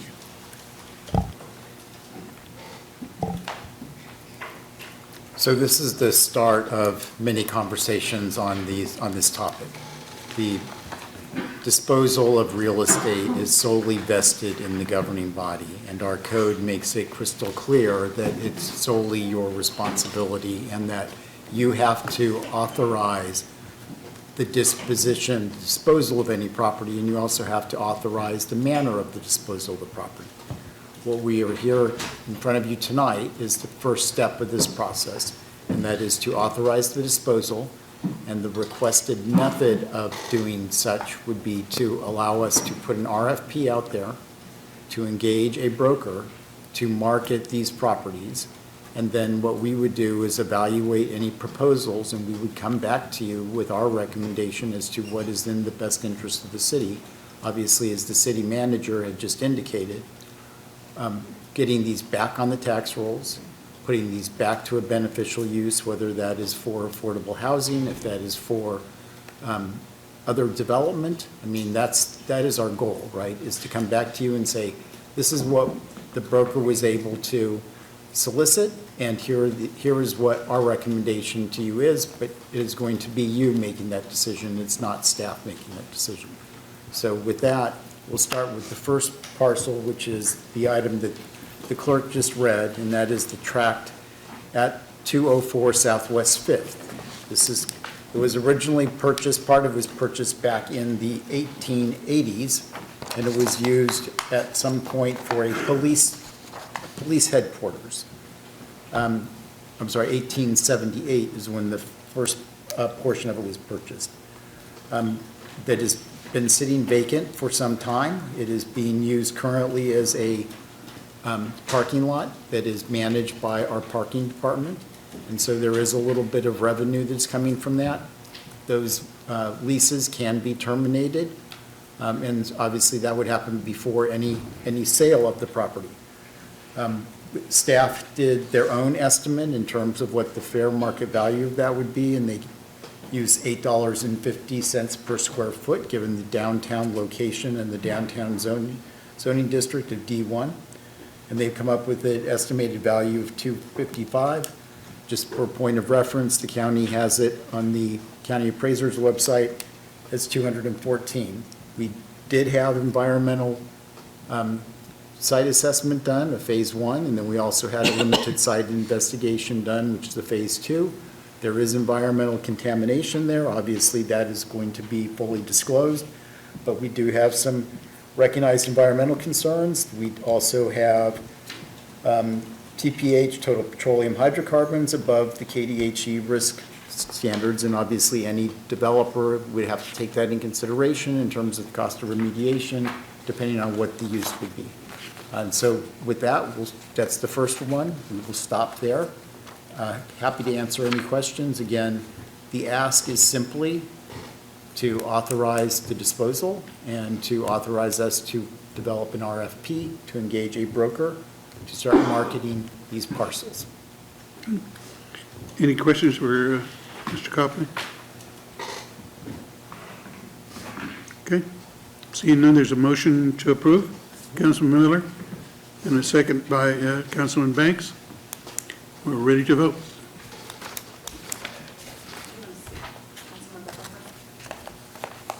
Did you want to speak?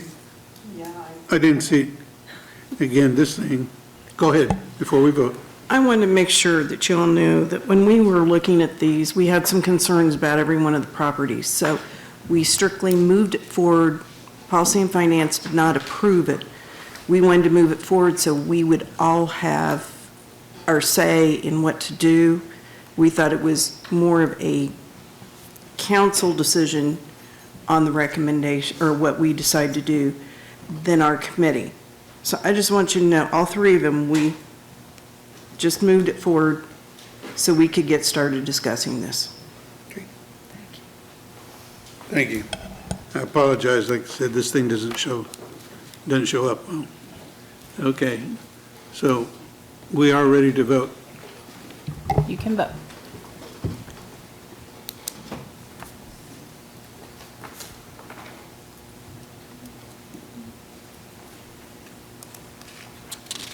Okay, we have 10 yes, the motion carries. Move to action item 4G. Madam Clerk?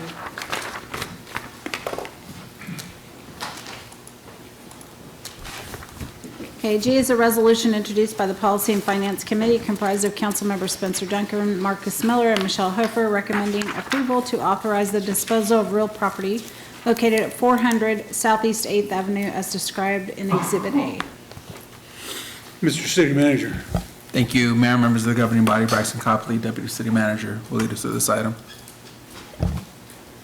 Thank you. The second track that we would like to get your permission to surplus and to, again, develop an RFP to engage a broker is the parking lot located at 400 Southeast 8th Avenue. Since I have been working for the city, that lot has been vacant and underutilized as a little bit of surface parking.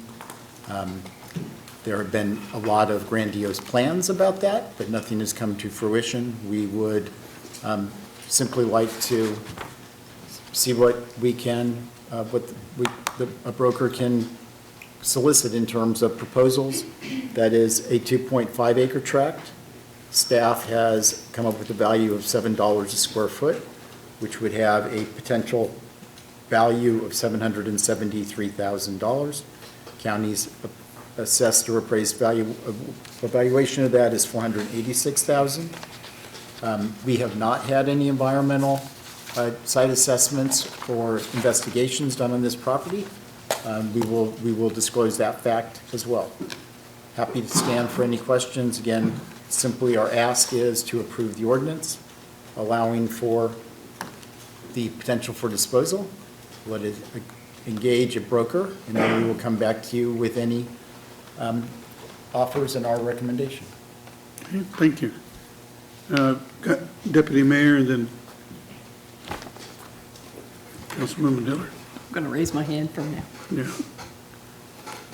Deputy Mayor? Just kind of popped in my head, since we kind of talked about it earlier.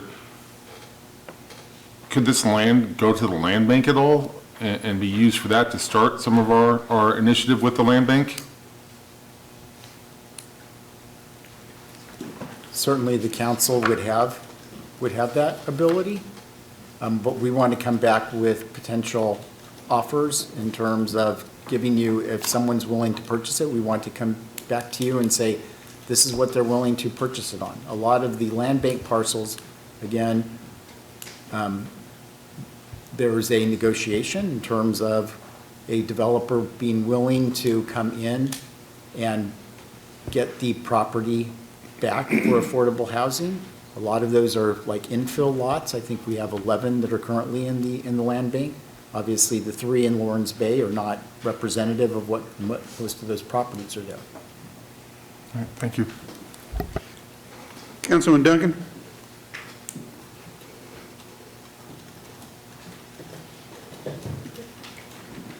Councilman Duncan, I had you highlighted here for a second. Did you wish to speak? Okay. Councilwoman Hiller? Thank you, Mayor. I had questions more about these second and third ones than the very first one about timing and marketplace and so on. I think we all got a letter, Brian Cole is here, in this case of some interest on the part of the county and maybe talking to us before we put it up. But also at some point, we had talked about using property in that area for fleet garage or for some other purposes. There'd been talk along the way of the Metro Transit moving perhaps into that area right behind its Quincy station. Have we kind of looked at those proposals that people had before or ones that came in just now before we would engage the time and service of a broker? Was there consideration about those things? I have not seen any offer from the county to purchase the lot. I'm happy to look at that, have those discussions, and then come back to you with that. But again, this step is authorized disposal, allow us to put an RFP out for a developer. I mean, if the county or anyone else wants to make an offer, they can. I'm happy to look at that independently or to pass it on to a broker once we get one engaged.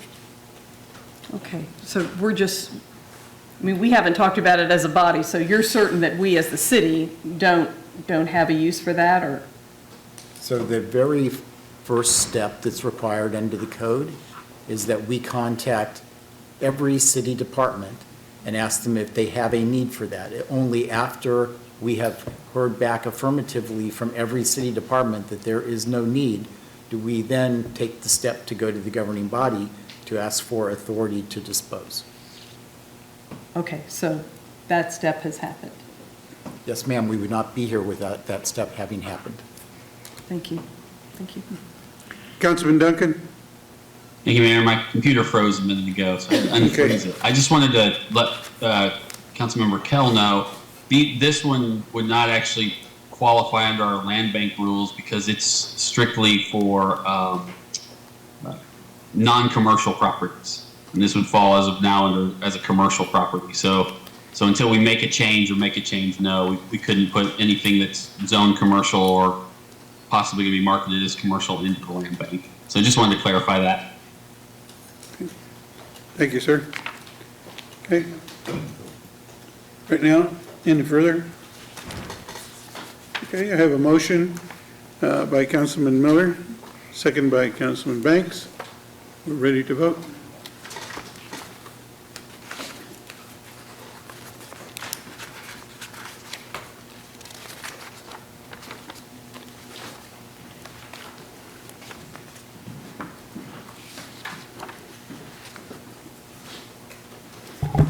Okay, we have 10 yes, the motion carries. Okay. Move to action item 4H. Madam Clerk. H is a resolution introduced by the Policy and Finance Committee comprised of council members Spencer Duncan, Marcus Miller, and Michelle Hofer, recommending approval to authorize the disposal of real property located at 225 Northwest Curtis Street as described in Exhibit A. Mr. City Manager. Thank you, Mayor, members of the governing body. Braxton Copley, a Deputy City Manager, will lead us through this item. So this is the third and final item for our request to authorize the disposal. And again, the method would be for us to develop an RFP to engage a broker. This particular tract is zoned X3. It is up in Noto. It is adjacent to the levee. It has been used as a maintenance facility for Shawnee County Parks and Rec for the last decades. Even prior, it was used by city Parks and Rec prior to the consolidation of Parks and Rec. There are 4 buildings on it. It's 2.4 acres. Our estimate of the value is $600,000.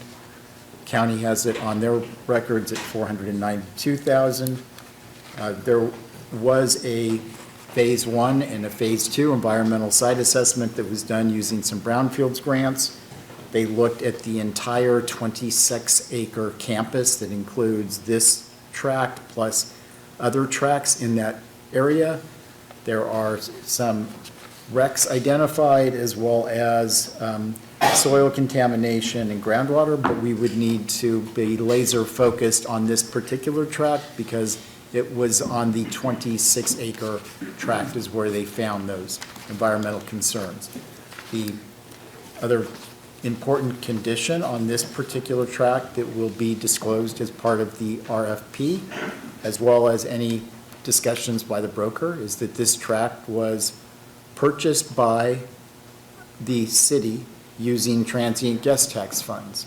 Because of that, there are limitations placed upon it. There are 5 different possible uses of the property.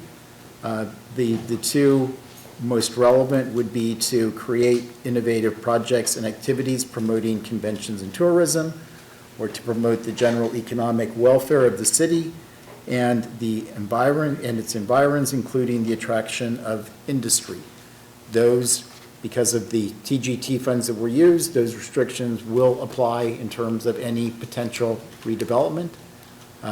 This tract also is part of the numerous variations of the riverfront redevelopment that have come over the last decades.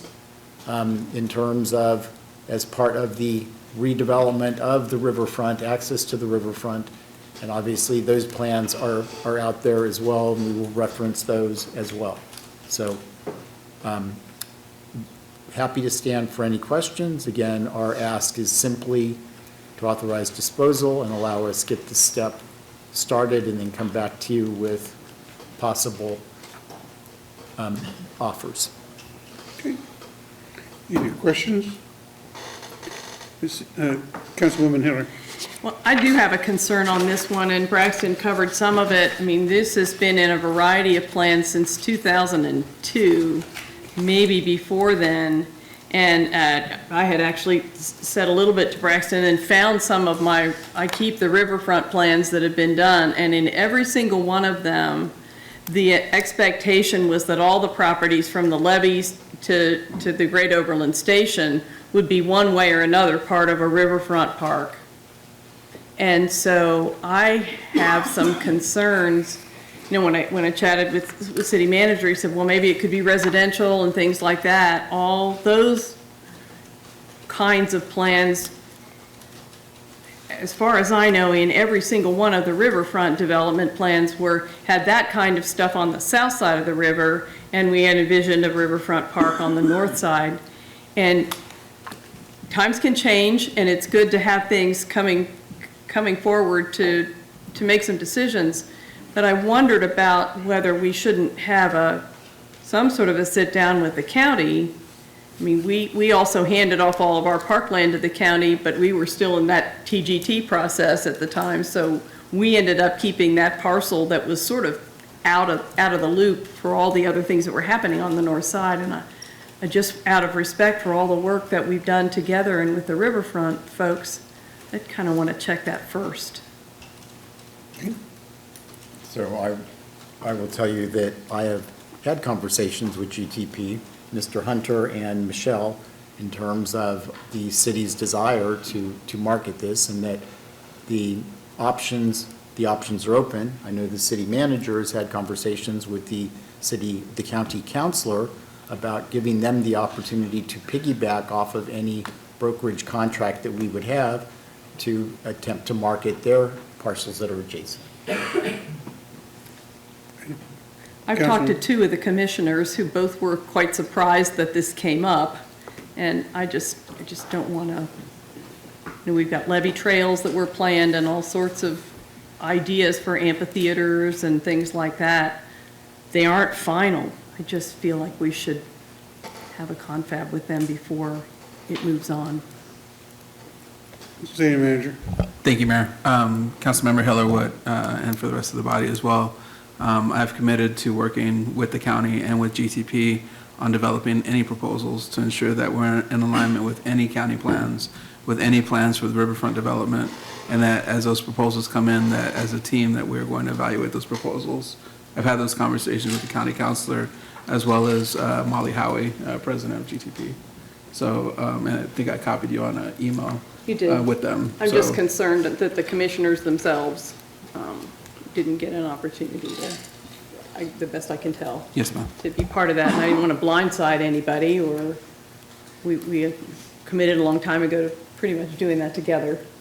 So I think that had value. Okay, thank you. I have a motion to approve by Councilwoman Christina Valdivia Alcala and a second by Councilman Banks.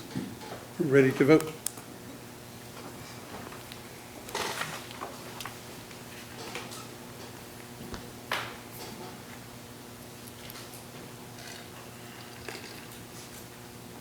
Okay, we have 10 yes, the motion carries.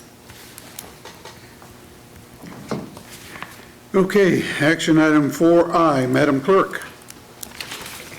I is an ordinance introduced by City Manager Dr. Robert Perez imposing a real estate lien pursuant to KSA 12808C upon certain lots and pieces of ground in Shawnee County, Kansas, to pay the cost for utility services where such payments to the city have not been made due to neglect, failure, or refusal to pay.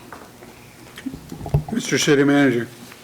Thank you, Mayor and members of the governing body. Nicole Malat, our Deputy Utilities Director, will lead us through this item. Nicole. Okay. Good evening, Mayor, members of the council.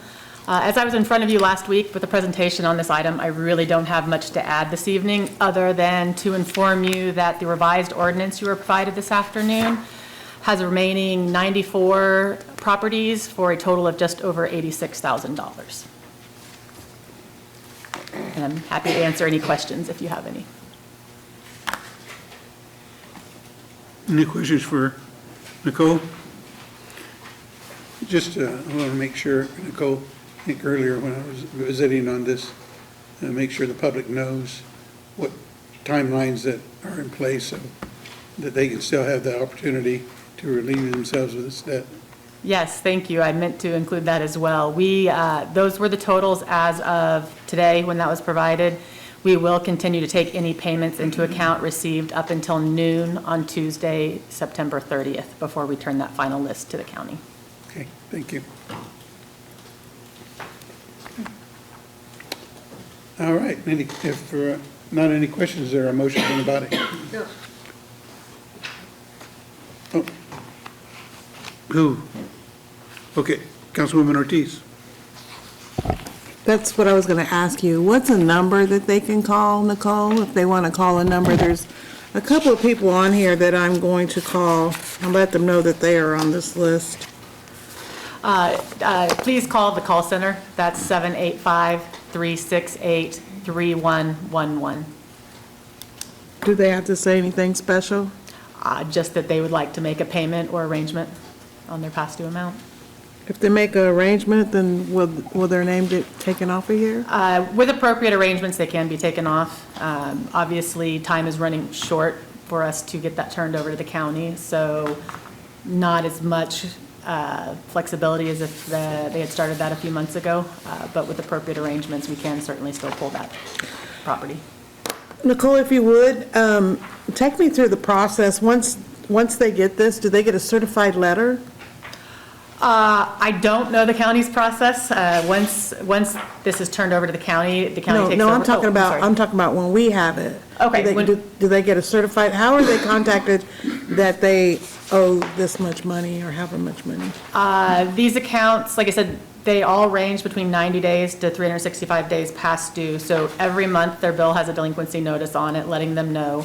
And then at the end of July, we send out separate letters to, I think it was 144 properties that were on this list, letting them know that they are past due, how they can make arrangements and get that taken care of.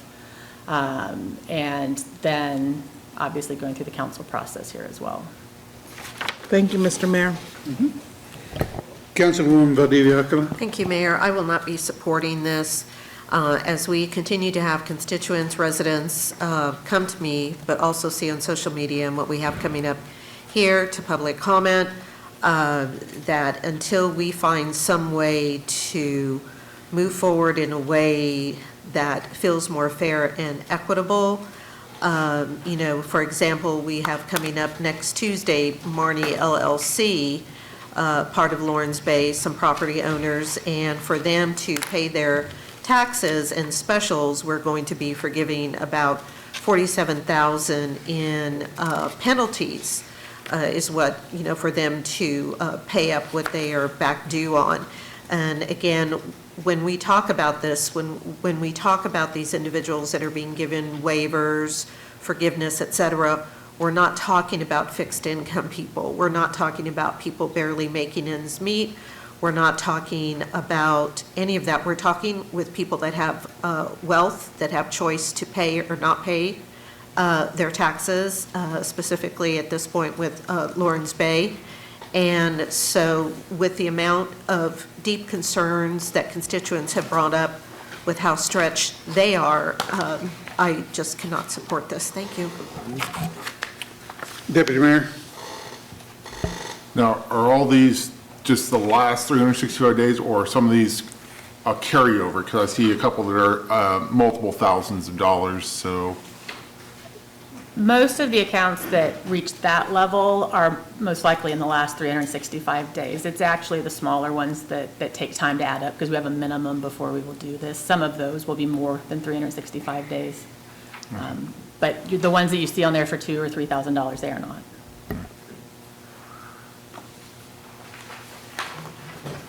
You done? Okay. Right. Mayor. Councilwoman Heather. Did you say last time that when these things get put on the tax liens, that there was like over 90% of them actually get paid? I think, oh, they get paid? That's not what I thought you were going to say. Yeah, about 98%. The only instance when this would not be paid is if it goes to tax sale. But honestly, 61% of these accounts have been on this list before, and that's fairly common. Somewhere between that 60 to 70% are people that choose to do this every year. Seem to pay it once and run a tab and pay at the end of the year. Correct. Thank you. Thank you, Mayor.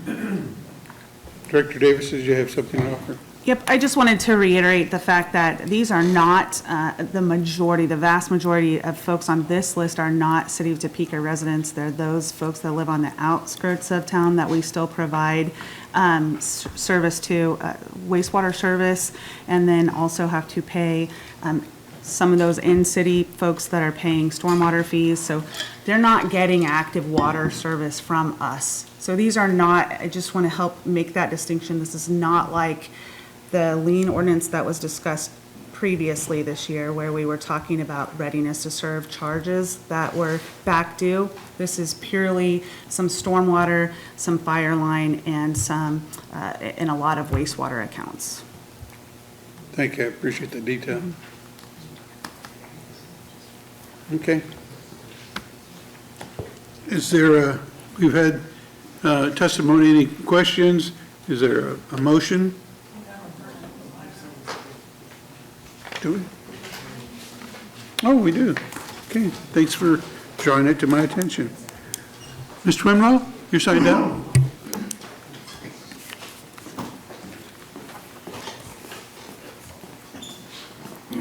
Thank you. So I just want to reiterate, as I've stated before, when we're talking about spending time and managing finances, it really seems like a huge inequity on how we're collecting or failing to collect what is owed. We're here again debating accountability of very minimal amounts due compared to the millions owed in the back taxes and specials by Klossman. So I want to specifically ask if we're reviewing and addressing the city's vacant property registry in the same way. I looked, and the last time I could find any meaningful discussion was several years ago, and yet the ordinance is clear about its intent. It says, quote, "The purpose of the governing body is to address the deterioration, crime, and decline in value caused by vacant properties and to establish a mechanism to reduce these properties in order to protect neighborhoods from blight." And that's the city's language. So I know we have this ordinance that we've spent a lot of time on several times this year and sent back to committee and coming back and sending out all of these letters. But yet I'm not sure that I've seen anything that we've been actually addressing this issue. And yet we have several large buildings downtown owned by that same developer who owes taxpayers about $8 million that remain vacant. 2 of those buildings have tenants, but several others are empty, paying less in property taxes than many residents do on their homes. These large buildings downtown, several of them have less than around $2,100 in property taxes, far less than what people are spending on their homes. Some of those buildings have seen as little as a 6.701% property value increase in 10 years. 2 of them have the exact same percentage of 13.605% in 10 years. And I can tell you in the last 5 years, many property owners in Topeka have had their homes increase upwards of 90% in 5 years. So this tells me that the system works one way for working families and another way for those who exploit loopholes. So I'm aware that the county sets these property values, but the city has methods at its disposal to enforce accountability. I have been answered one time before, but I have brought up many times that there are indeed, and fire line was stated as one of the things, there are fire lines, there are pipes, there are infrastructure that has already been built at at Lawrence Bay. Several of these homes in this first agreement are they're sandwiched with other homes. All of that is already there. Many of the articles from the original agreement talk about how that is the costly part, that we have already provided that type of infrastructure on top of, taking care of the dam and all the other things. So again, would like to know why these liens haven't been incurred on these properties when that water infrastructure like fire lines and wastewater, all of that's already there, and why that only applies to other people.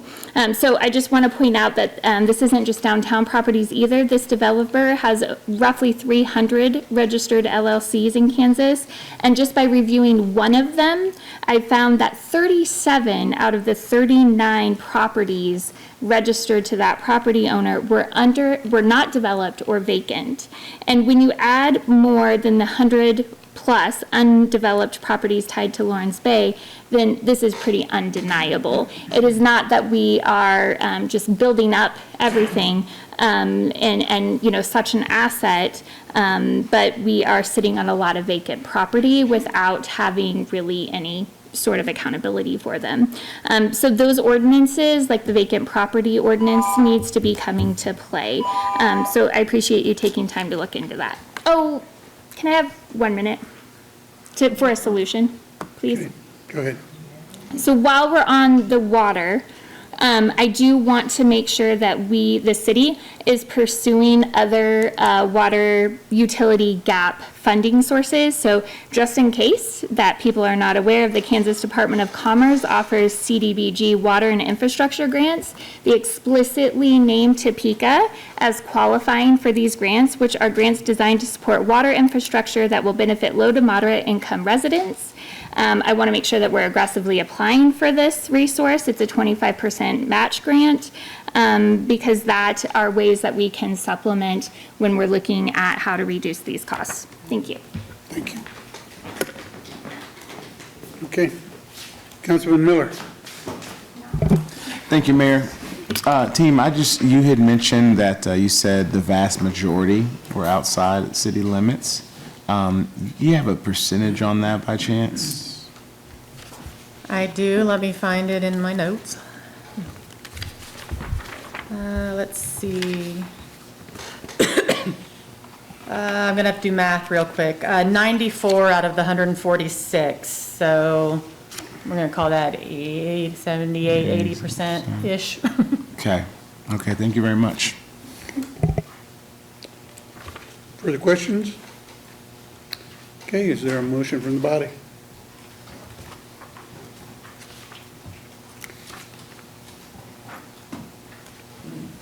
Well, There's a motion and a second.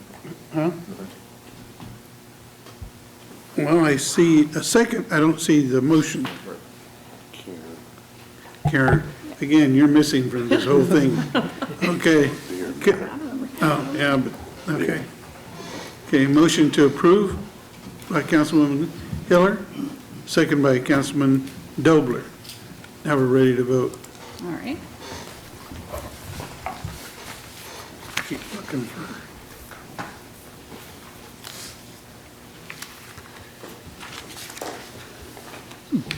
Okay, we have 7 yes, with council members Valdivia, Akala, Banks, and Duncan voting no. The motion carries. Okay.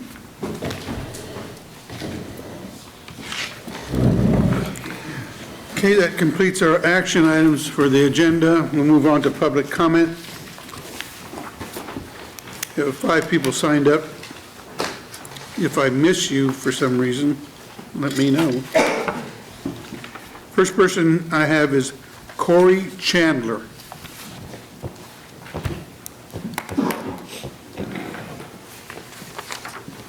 Evening, ladies and gentlemen, and sorry about my outburst earlier because I thought we were done. I'm up here to talk about the Topeka Airport, and I'm up here because they have their meetings during business hours and no one can get to them when we all have to work. So I'm going to read from my paper here so I can stay on track. As of Friday, September 5th, 2005, no commercial flights leave out of the Topeka Airport. Yet once again, our taxes for this airport are going up. The only planes going in and out of Topeka Airport is privately owned planes, large business corporate planes, and military planes. Yet once again, our taxes for this airport are going up. How much, you might ask? 4.3% or $225,628. Now that really doesn't sound like much. However, the total would be $5,419,501.24.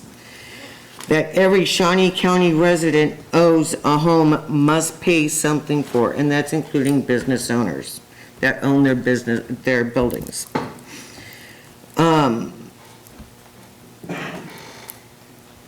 This total does not take into account the $2.2 million grant given to them for safety improvements from the FFA in 2024.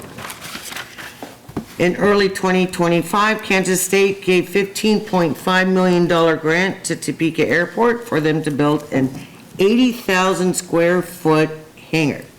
Thankfully, the state Senate converted the grant into a loan instead. Now the project is on hold until further notice. Now the Topeka Airport wants to raise the taxes. If you can get the funding for something, if you can't get the funding for something one way, let's go another. And that's exactly the way it reads to me. Okay, large corporations get huge tax breaks, which is put on us, the home and business owners. Put this increase on them since they are the ones guaranteed to use that airport. MTAA, Metropolitan Topeka Airport Authority, is seeking funding for its Get There From Here program. This is a push for commercial flights. Great. Taking the steps to get them here finally. Starting with minimal revenue to ensure that airlines break even in 2 to 3 years. What? These are multi-trillion-dollar companies that will get a break, but yet homeowners will not. What about us, the taxpayer? Everyone understands prices are going up. For everyone but large corporations, that is. Please, please, don't give them any more of our taxes. It's a failed project. Thank you. Thank you. And via Zoom, Martha Boatwright.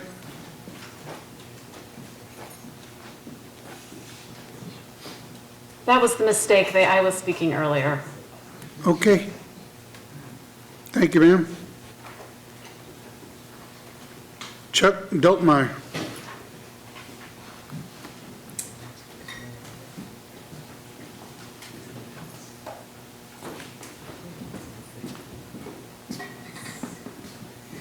Good evening, City Council.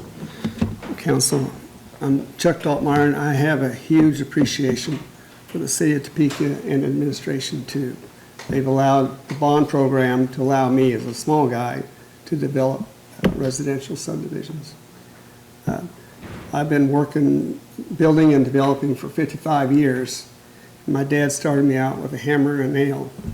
So now I have 3 titanium discs, a torn rotator cuff, a hip that needs to be replaced, and a meniscus that's killing me. But anyway, I'm here in reference to Lawrence Bay lots. I have a lot at stake on the values as the City Council negotiates. I own Phase 2 and 3 in Lawrence Bay, and over 200 city lots that should be a consideration on their values. The developer in Lawrence Bay is delinquent on over 100 lots. The developer is willing to short the Topeka taxpayers and walk on $6 to $9 million. If the waivers continue in negotiations, he will be closer to securing himself a possible $30 million from Topeka property taxes over 25 years. This subdivision has a lot of firsts. No surety was the biggest mistake. A financial institution should be holding this note. This developer is taking advantage of City Council on the mere size of the delinquent specials. I feel for city council, it's difficult to negotiate, especially if there are no known options. Resolution 9586 that was passed a year ago is an agreement that must not be repeated. Lot values to replace one lot is now $80,000. I've got a phase in Timber Ridge that's what it's coming up to. And Resolution 9586 discounted the 15 lots to the developer for the average of $36,000 for the infrastructure. The 15 lots were discounted $400,000. The resolution also agreed to implement the RHID program. I estimate $8,000 a year for 25 years with 15 homes could be a possible $3 million of property taxes Topekans will forfeit to this developer. The RHID program is state-sponsored to incentivize developers in a small community, not for developers to capitalize on the small community. Developer did not qualify to use the RHID program anyway. He is delinquent in taxes and specials, but the city gave him a waiver. The resolutions were designed to collect taxes. The city is in a budget crisis, and we have this developer values with deep discounts, practically the whole deficit. I don't believe RHID is a functional program for this subdivision. Can I continue? Yes, you can get. Okay. It's been there 18 years and still no direction. This developer held the lots off the market, his signature moved, buy something, hold it. If the RHID program is approved, it will be at least 25 years before city receives any property taxes. I estimate that if the RHID program is adopted by the city on the 100 lots, the developer will gain up to $20 million, plus all the discounts that he has been allowed, which comes up to about 30. Why waive the taxes, specials, or penalties if the developer wants the $20 million RHID program? Make him pay. I mean, there's a tool for us right there. If he doesn't, I have a better solution for you guys that I proposed in January 2024 to jumpstart this development. And I can explain that later. I don't have enough time here. It was stated in an earlier meeting that this is the first time the developer requested a waiver. Not. This developer. How much time do you need, Mr. I just got another paragraph. Please? Go ahead. Okay. This developer has been allowed many favors by the city while he has been delinquent on taxes and specials. He was given a waiver of the resolution for delinquent taxes to develop Wheaton Village. The city waived the maintenance of his lots in Lawrence Bay. The city waived the resolution for no city services because of delinquent taxes.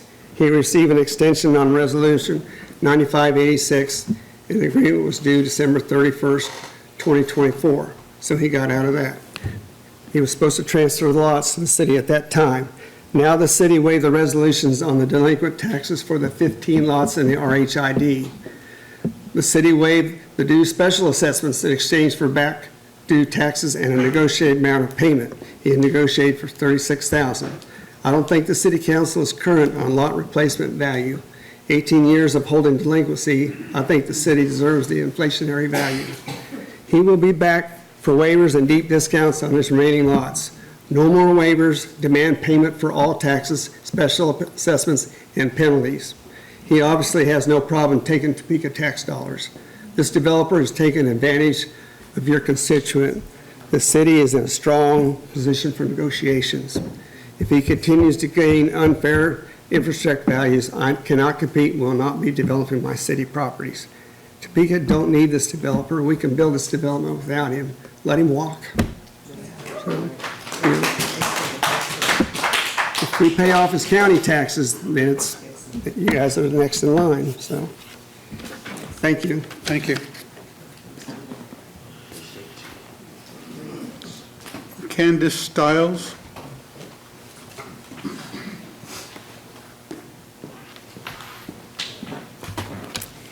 Good evening. My name is Candace Stiles, and I serve on the Topeka Metro Transit Board. I wanted to come tonight to say how disappointed I am with how the revenue neutral rate hearing for Topeka Metro was handled this year. Metro staff asked if they should present when they were told when the hearing would be, and the city said they would handle it. The way it was presented and what was left out hurt the people who rely on Topeka Metro the most. students, those with low incomes, fixed incomes, and those who cannot drive. I think the process that was used was confusing. While Metro's hearing was technically a separate agenda item, it was placed back to back with the city's. And the city had a presentation that included slides with the property valuations and how the mill would affect that based on the city's mill levy, not the Metro's. There was no slide about what the 3.99 revenue neutral rate and the 4.2 mills that was requested, what that difference was. $4.50 for a $200,000 home. With that, if that context was given, all the public comment would not have been focused on the city's mill rate. The City Council's rules state that public comment should be tied to the item being voted on. So I was very confused why the public was allowed to speak about roads, public safety, the unhoused, when the hearing was about Topeka Metro. Instead, so the commissioners responded to the concerned citizens, but they were concerned about the city's mill rate, and the vote was on the Topeka Metro's revenue neutral rate. The amount Metro's budget will now have to be reduced is around $300,000. For context, $250,000 is the price for 12 hours of service, 6 days a week for a year, otherwise a full bus route. The board will have to make hard decisions about where and how service will be reduced. You may think you are protecting the taxpayers who have the very least, but those are the people who depend on the bus service. When we get public comments at our meetings, it's about increasing service hours, longer during the weekday, more on Saturdays, and start having Sunday service. But now the exact opposite is what's going to happen. But I do have solutions, since that's what's been asked for.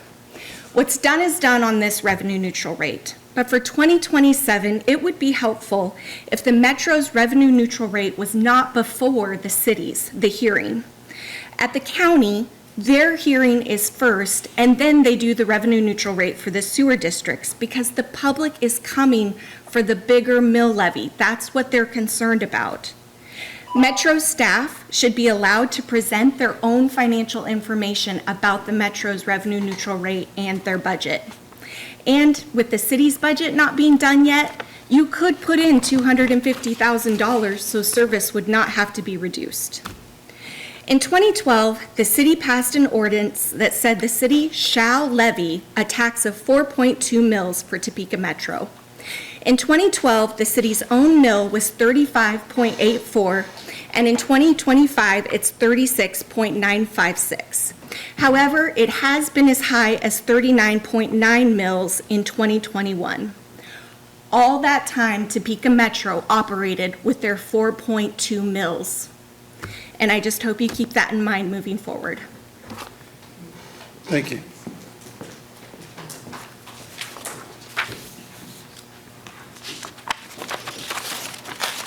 Okay, want to make sure we have one last person, Danielle Twimble.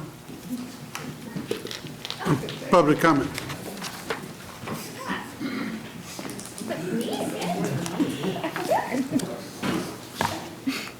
Thinking of how to fix that and what violations possibly happen.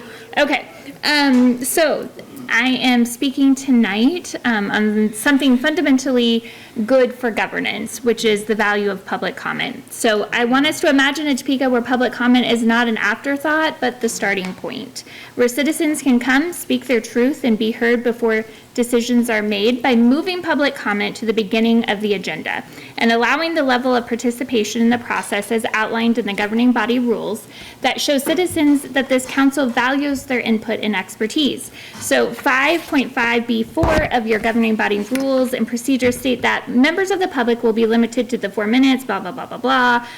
Extensions can happen, provided, however, that questions and answer dialogue or discussion with governing body members will not be counted towards the 4-minute time limitation, meaning that there's a possibility of that. 5.6 states procedure for addressing the governing body is any questions asked by the person who has the floor or by governing body members shall be allowed at the sole discretion of the meeting chair.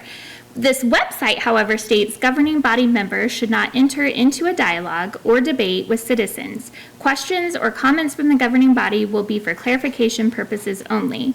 The charter gives the governing body the authority to amend and adopt new rules. However, I am unable to find absolutely anywhere in municipal code, ordinances, or in this governing body rule book where it states that these new rules were adopted, when was that date, for how long are they in effect, and who voted to limit the public comment procedure in this way in the first place. So instead of prioritizing public comment, it's pushed to the very end of a very long agenda, sometimes after hours of presentations, debates, and votes have already taken place. This practice is inequitable. It places a heavier burden on working families, seniors, and those with children at home, and really the bus route doesn't go this long. It closes at 6 o'clock, so people can't even use public transportation.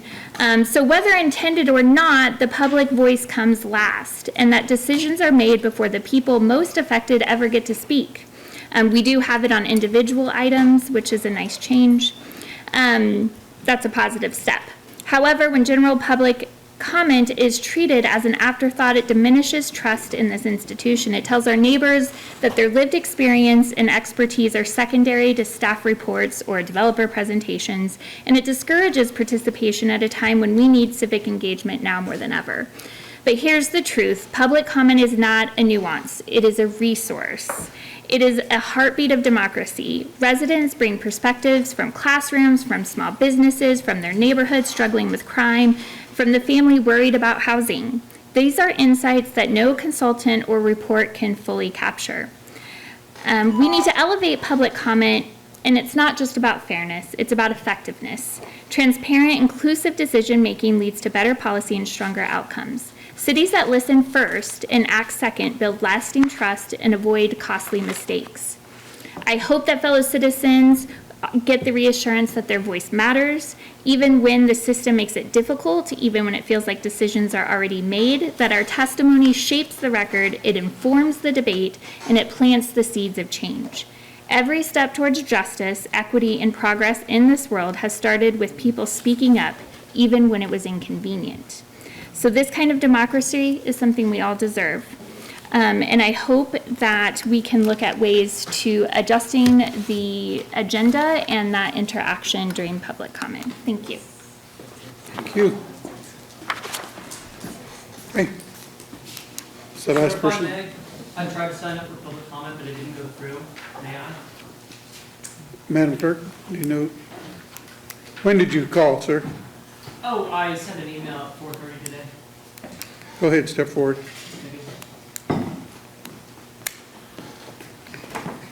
If you'll give us your name, please. Absolutely. My name is Jonathan Smith. I live on the east side of Topeka. I want to tell you a story about the life of a tenant in Topeka in a single-family housing unit. The year is 2014. This is the first home that was not cost-subsidized housing for this new family. With an 18-month-old and a 6-month-old, they're just happy to be in a ranch-style house, away from the screaming and the police lights from the previous neighborhood. They saved and saved for the security deposit, and even though the rent is almost $400 more than the previous place, this place would be theirs. Albeit rented, not owned, but still theirs. The garage is an unfinished single-car addition that was hobjobbed together. You can see the sunlight from the outside of the garage through the cinder blocks at the bottom of the very, very discolored and pocked drywall. The framing in this garage also seems to just be random 2x4s nailed together, some falling down, but theoretically, the roof hasn't collapsed yet, so the tenants are going to try to not think about it.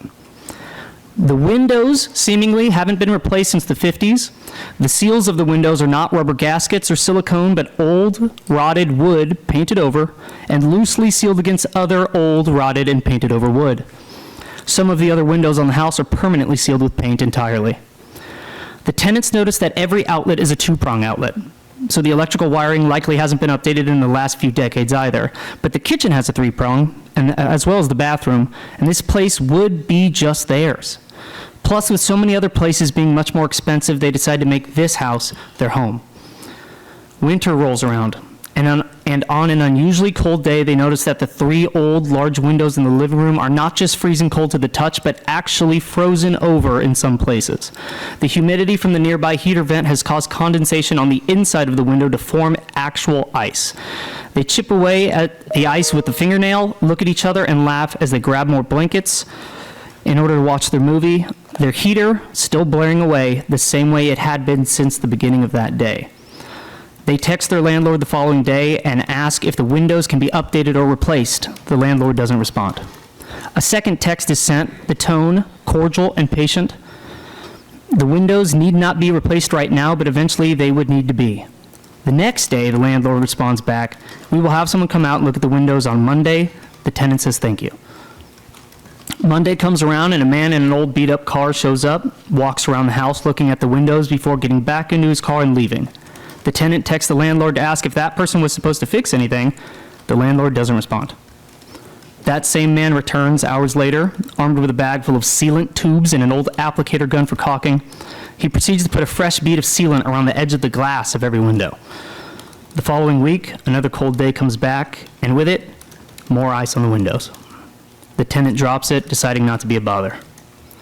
Several months later, it is swelteringly hot. The AC condenser, had it not been bolted to the concrete in the backyard, would have certainly flown away like a super-tuned biplane's propeller. The tenant has learned that if they hose the condenser down a few times a day on these hot days, as well as have a fresh filter in the wall unit, they can usually keep the living room from going too far past 80 degrees. The electric bill would set a record for them that month. Several years go by, and with those years comes knowledge and wisdom. The leaky ceiling 2 years back was likely caused by the failing roof. The roof likely failed because of the incorrect attic ventilation system that was improperly installed. Looking into the attic ventilation taught the tenant that the insulation currently in the attic likely had never been updated or added to, leading to a lot of the climate issues of the home. And finally, they ask a friend who works in HVAC about their climate system to find out that it is 16 years old and probably nearing the end of its life.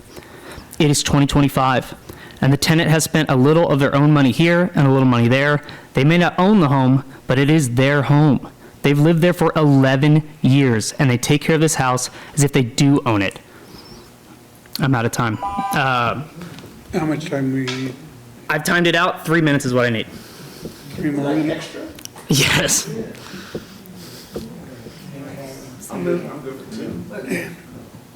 Do the best you can. Okay. And try to keep it.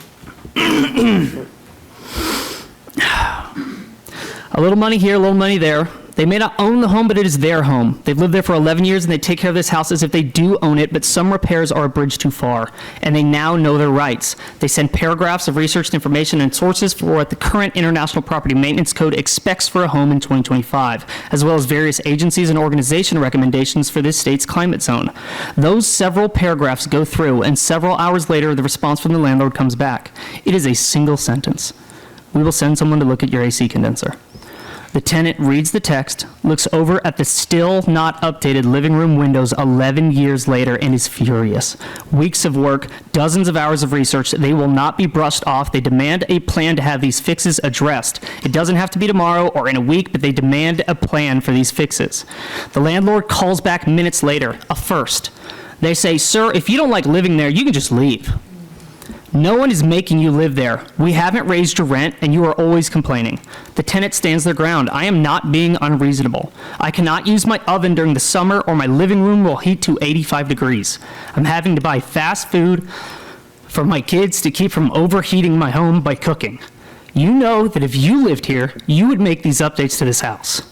The only reason you aren't is because you aren't living here. I am. I had even offered to do half of these repairs myself for below market rate, so I don't know what more you want from me. The landlord responds, I'm trying to run a business here. Yes, obviously if I lived there, I would have addressed those issues, but I haven't raised your rent once. Do you want me to raise your rent? Is that what you want? Because I bet you that if you decided to leave that house because it's so awful as you claim, I could probably raise the rent hundreds of dollars and not even have to do any of those updates. I could have someone in that house in less than a month that would be more than happy to live in that house that you seem so uncomfortable in. If you are so unhappy, why don't you just go find another house, similarly priced with the updates that you're wanting? You're not going to find it. The tenant says clearly we are not going to come to an agreement here, so have a nice day. The landlord hangs up. I guarantee that this story rings true for a lot of people living here in Topeka, if not elsewhere. And I leave you with just 3 things. 1, this is how it always has been and continues to be living here in Topeka. regardless of whatever retaliation ordinance you pass, which was helpful, but that ordinance is only helpful when the process gets to that point. 2, this story isn't fiction because, as I'm sure you've already assumed, this is my story. And I still have those old outdated windows, still have that old AC condenser. My attic insulation is exactly the same as well as the ventilation. And 3, this is all after your property maintenance division showed up to my home to inspect it. Which means as your code and ordinances are currently written, all of this is fine and legal, meaning this is how you want it to be. Otherwise, why wouldn't you have done something to change it? Thank you. Thank you.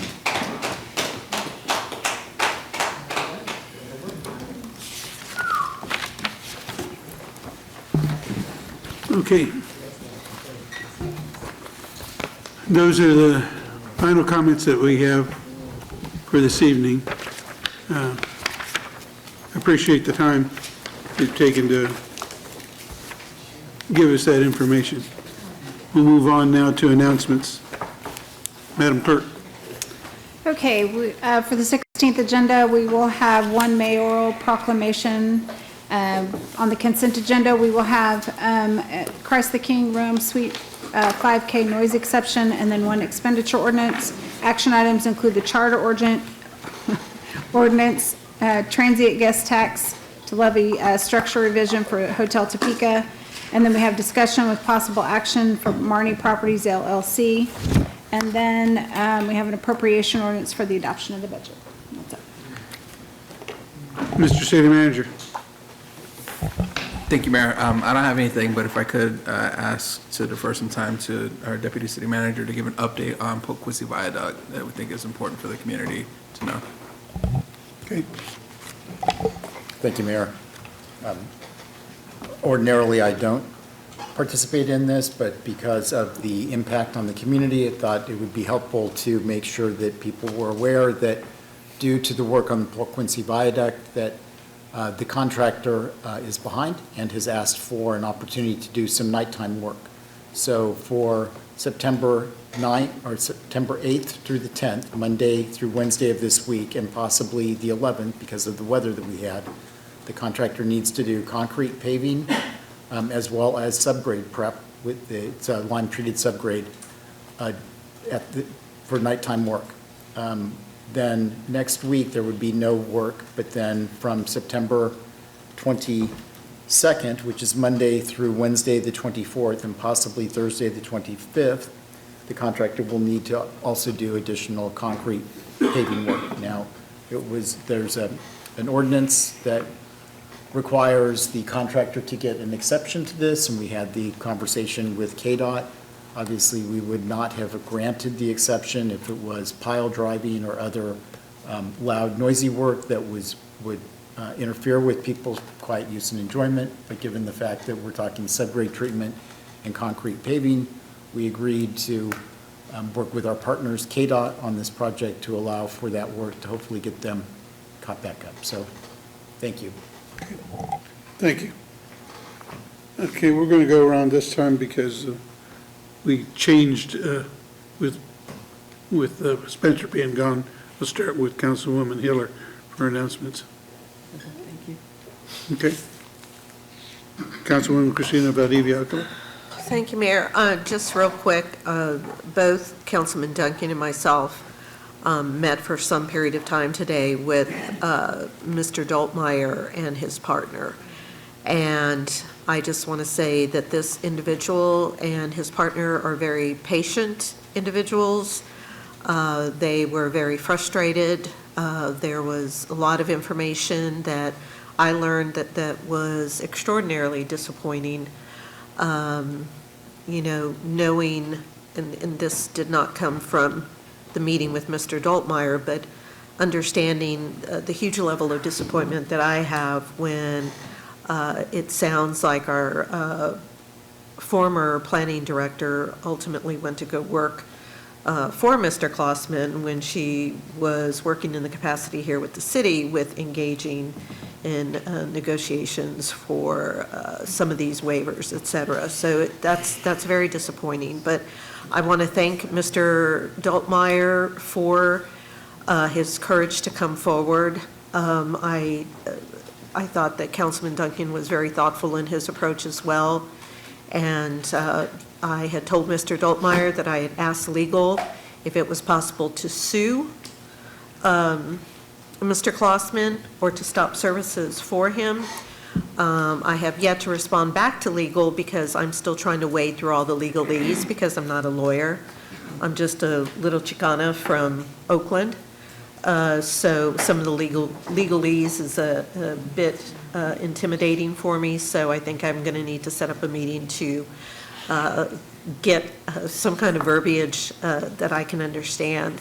But I think that basically what Mr. Doltmeyer was saying today is that if we allow him, Klossman, to be approved for an RHID, which he never should have been allowed to apply for because he owed back taxes, that millions and millions of dollars the city will lose out in property taxes because, again, he's been given a waiver. And I just want to say for the records, in my view, Mr. Klossman does not run Topeka. Now, he may have a lot of money, but he does not run Topeka. Okay, the governing body, we have a mayor, we have other organizations, blah, blah, blah, blah, blah. But after some of the conversation that has been had, it sure sounds like in the negotiations that have happened, which the council was not privy to as a whole, that certainly sounds what it is like. Thank you, Mayor. Councilwoman Ortiz. Thank you, Mr. Mayor. I'll keep it really short. So, you know, there was somebody that talked about Wheatfield, and I want everybody to know, Wheatfield, Mr. Klossman had I'll call it a LLC that he owed money on. But when he did Wheatfield, he got a B LLC under the same name, same person, and you can do that legally, that owed no money. And that's what he went in to build Wheatfield with, was the B one. So it's my understanding that's a state law. Am I correct, Neil? Or Nick, I'm sorry. Who's Neil? Dobler, must be Dobler. And you can get several. You can get several, which I don't think that's fair. But that needs to be changed at the state level, you know, to have more than one LLC when you own millions of dollars. Is that correct? That's a state. Yes, correct. The LLCs are registered with the state. Yeah. So to sue him, there's nothing that we can sue him under because he's an LLC, and that's why they, quote unquote, set up the LLCs is so that you couldn't personally go after them. So we'll have to continue to see what other angles that there are. I just wanted to say all the schools are back in session, all the kids are back in the swing of things, you know, I just would ask everybody just to continue to watch your kids and watch in the mornings because it's foggy and there's just a lot of speeding going on. And it just makes me real leery when I see my little kids that are walking. So just to be mindful. Thank you, Mr. Mayor. Councilman Banks.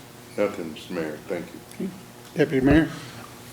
Just want to bring up the Brew at the Zoos this Saturday, and I am volunteering at the dunk tank. And I think after tonight, I'll have a line of people ready to dunk me into the water. So if you are going to Brew at the Zoo, please stop by and, you know, it's going to a good cause. Dunk me all night long. So it's one of those things I love volunteering and finding ways to have fun myself. So if you see me out there, you might get heckled also. So I'll be out there. I think my slot is the 8:30 to 9 o'clock slot. So hopefully I'll see you out at the Brew at the Zoo this Saturday. Thank you. Councilman Miller. Thank you, Mayor. I, again, didn't have anything planned, but Councilwoman Valdivia-Alcala, she mentioned something about some legalese. I rather enjoy reading those, so if you could send that my way too, I would love to know the answer on that. Thank you. Councilman Dobler. Nothing, Mayor. Councilman Duncan. Thank you, Mayor. Just two quick things. I'll just sort of add on to what Councilwoman W. Alcala said, I appreciated Mr. Doltmeyer's meeting today with the Councilwoman and him. It was helpful, I think, for all of us, for both of us, got us a little bit more on the same page, because I know there's been some, really no fault of anyone, but a little crosstalk as we learned from the days and the audience in terms of those conversations with Mr. Doltmeyer. I think it also enlightened us a little bit as we looked at some options and gave us that maybe there are a few other off-ramps that also include, you know, a path that includes Mr. Klausman and Mr. Doltmeyer together doing some things. So I think there's some options there. So I appreciated the meeting. I think it will help us as we try to move forward and find some more viable alternatives to the sort of mess that we have out there at Lawrence Bay. The second thing is, I was out at Touch a Truck this past weekend in downtown. It was a heck of an event. Weather was great, and almost 50 different vehicles people could come hang out on, and food vendors and others. And it was a great event. Lots of people, saw lots and lots of people down there, and just one more of those really neat things we do here in Topeka. I was really glad to have the opportunity to talk to everybody who came out. So thank you, Mayor. Councilwoman Hofer. I just want to thank the police department for having the event last night where we got a chance to meet the new recruits that are in the academy class right now. There were some very interesting and some shy and some very outgoing individuals, but it's a very mixed class. Several are from out of town, several are in town. They have different backgrounds for their education. They all have different interests, and I see a lot of potential with this class. So I really enjoyed getting to meet them all last night. So thank you, Chief, for having that event. Thank you. There is a need for one executive session. Nick, would you read, please? Sure. The motion would be to recess into executive session not to exceed 30 minutes to give legal advice on data relating to financial affairs or trade secrets of corporations, potential tax issues, and other specific topics deemed privileged under the attorney-client privilege as allowed under both KSA 75-4319B2 and B4. The open meeting will resume in this room in the governing body chambers. The following staff will be necessary to assist the governing body in its deliberations: the city manager, the interim city attorney, and any other staff members as needed. Okay, thank you. You've heard the need for executive session. Is there a motion to go into session? A motion by Deputy Mayor, and I'll second it. All in favor say aye. Aye. Any opposed? Aye. Thank you. So noted. We will recess into executive session after a 10-minute break.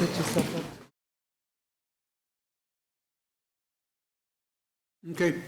We've concluded our discussions during the first executive session. There is a need to continue discussion on other matters. City Attorney, will you read, please? The motion would be to recess back into executive session not to exceed 15 minutes to give legal advice on data related to financial affairs or trade secrets of corporations, potential tax issues, and other specific topics deemed privilege under the attorney-client privilege as allowed under KSA 75-4319B2 and B4. The open meeting will resume in this room in the governing body chambers. The following staff is necessary to assist the governing body: city manager and interim city attorney, and any other staff members as needed. Okay. Heard the need for a second executive session. There's a motion. I'll make a motion to go into executive session. Do I hear a second? Second. Okay. All in favor say aye. Aye. Any opposed? Aye. Okay. Thank you. We'll go immediately into this second executive session.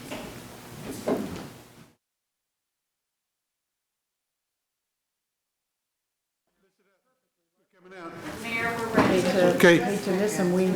All right, we've concluded our discussions on the last executive session. No action has been taken. There being no further business to come before this body, the meeting is adjourned.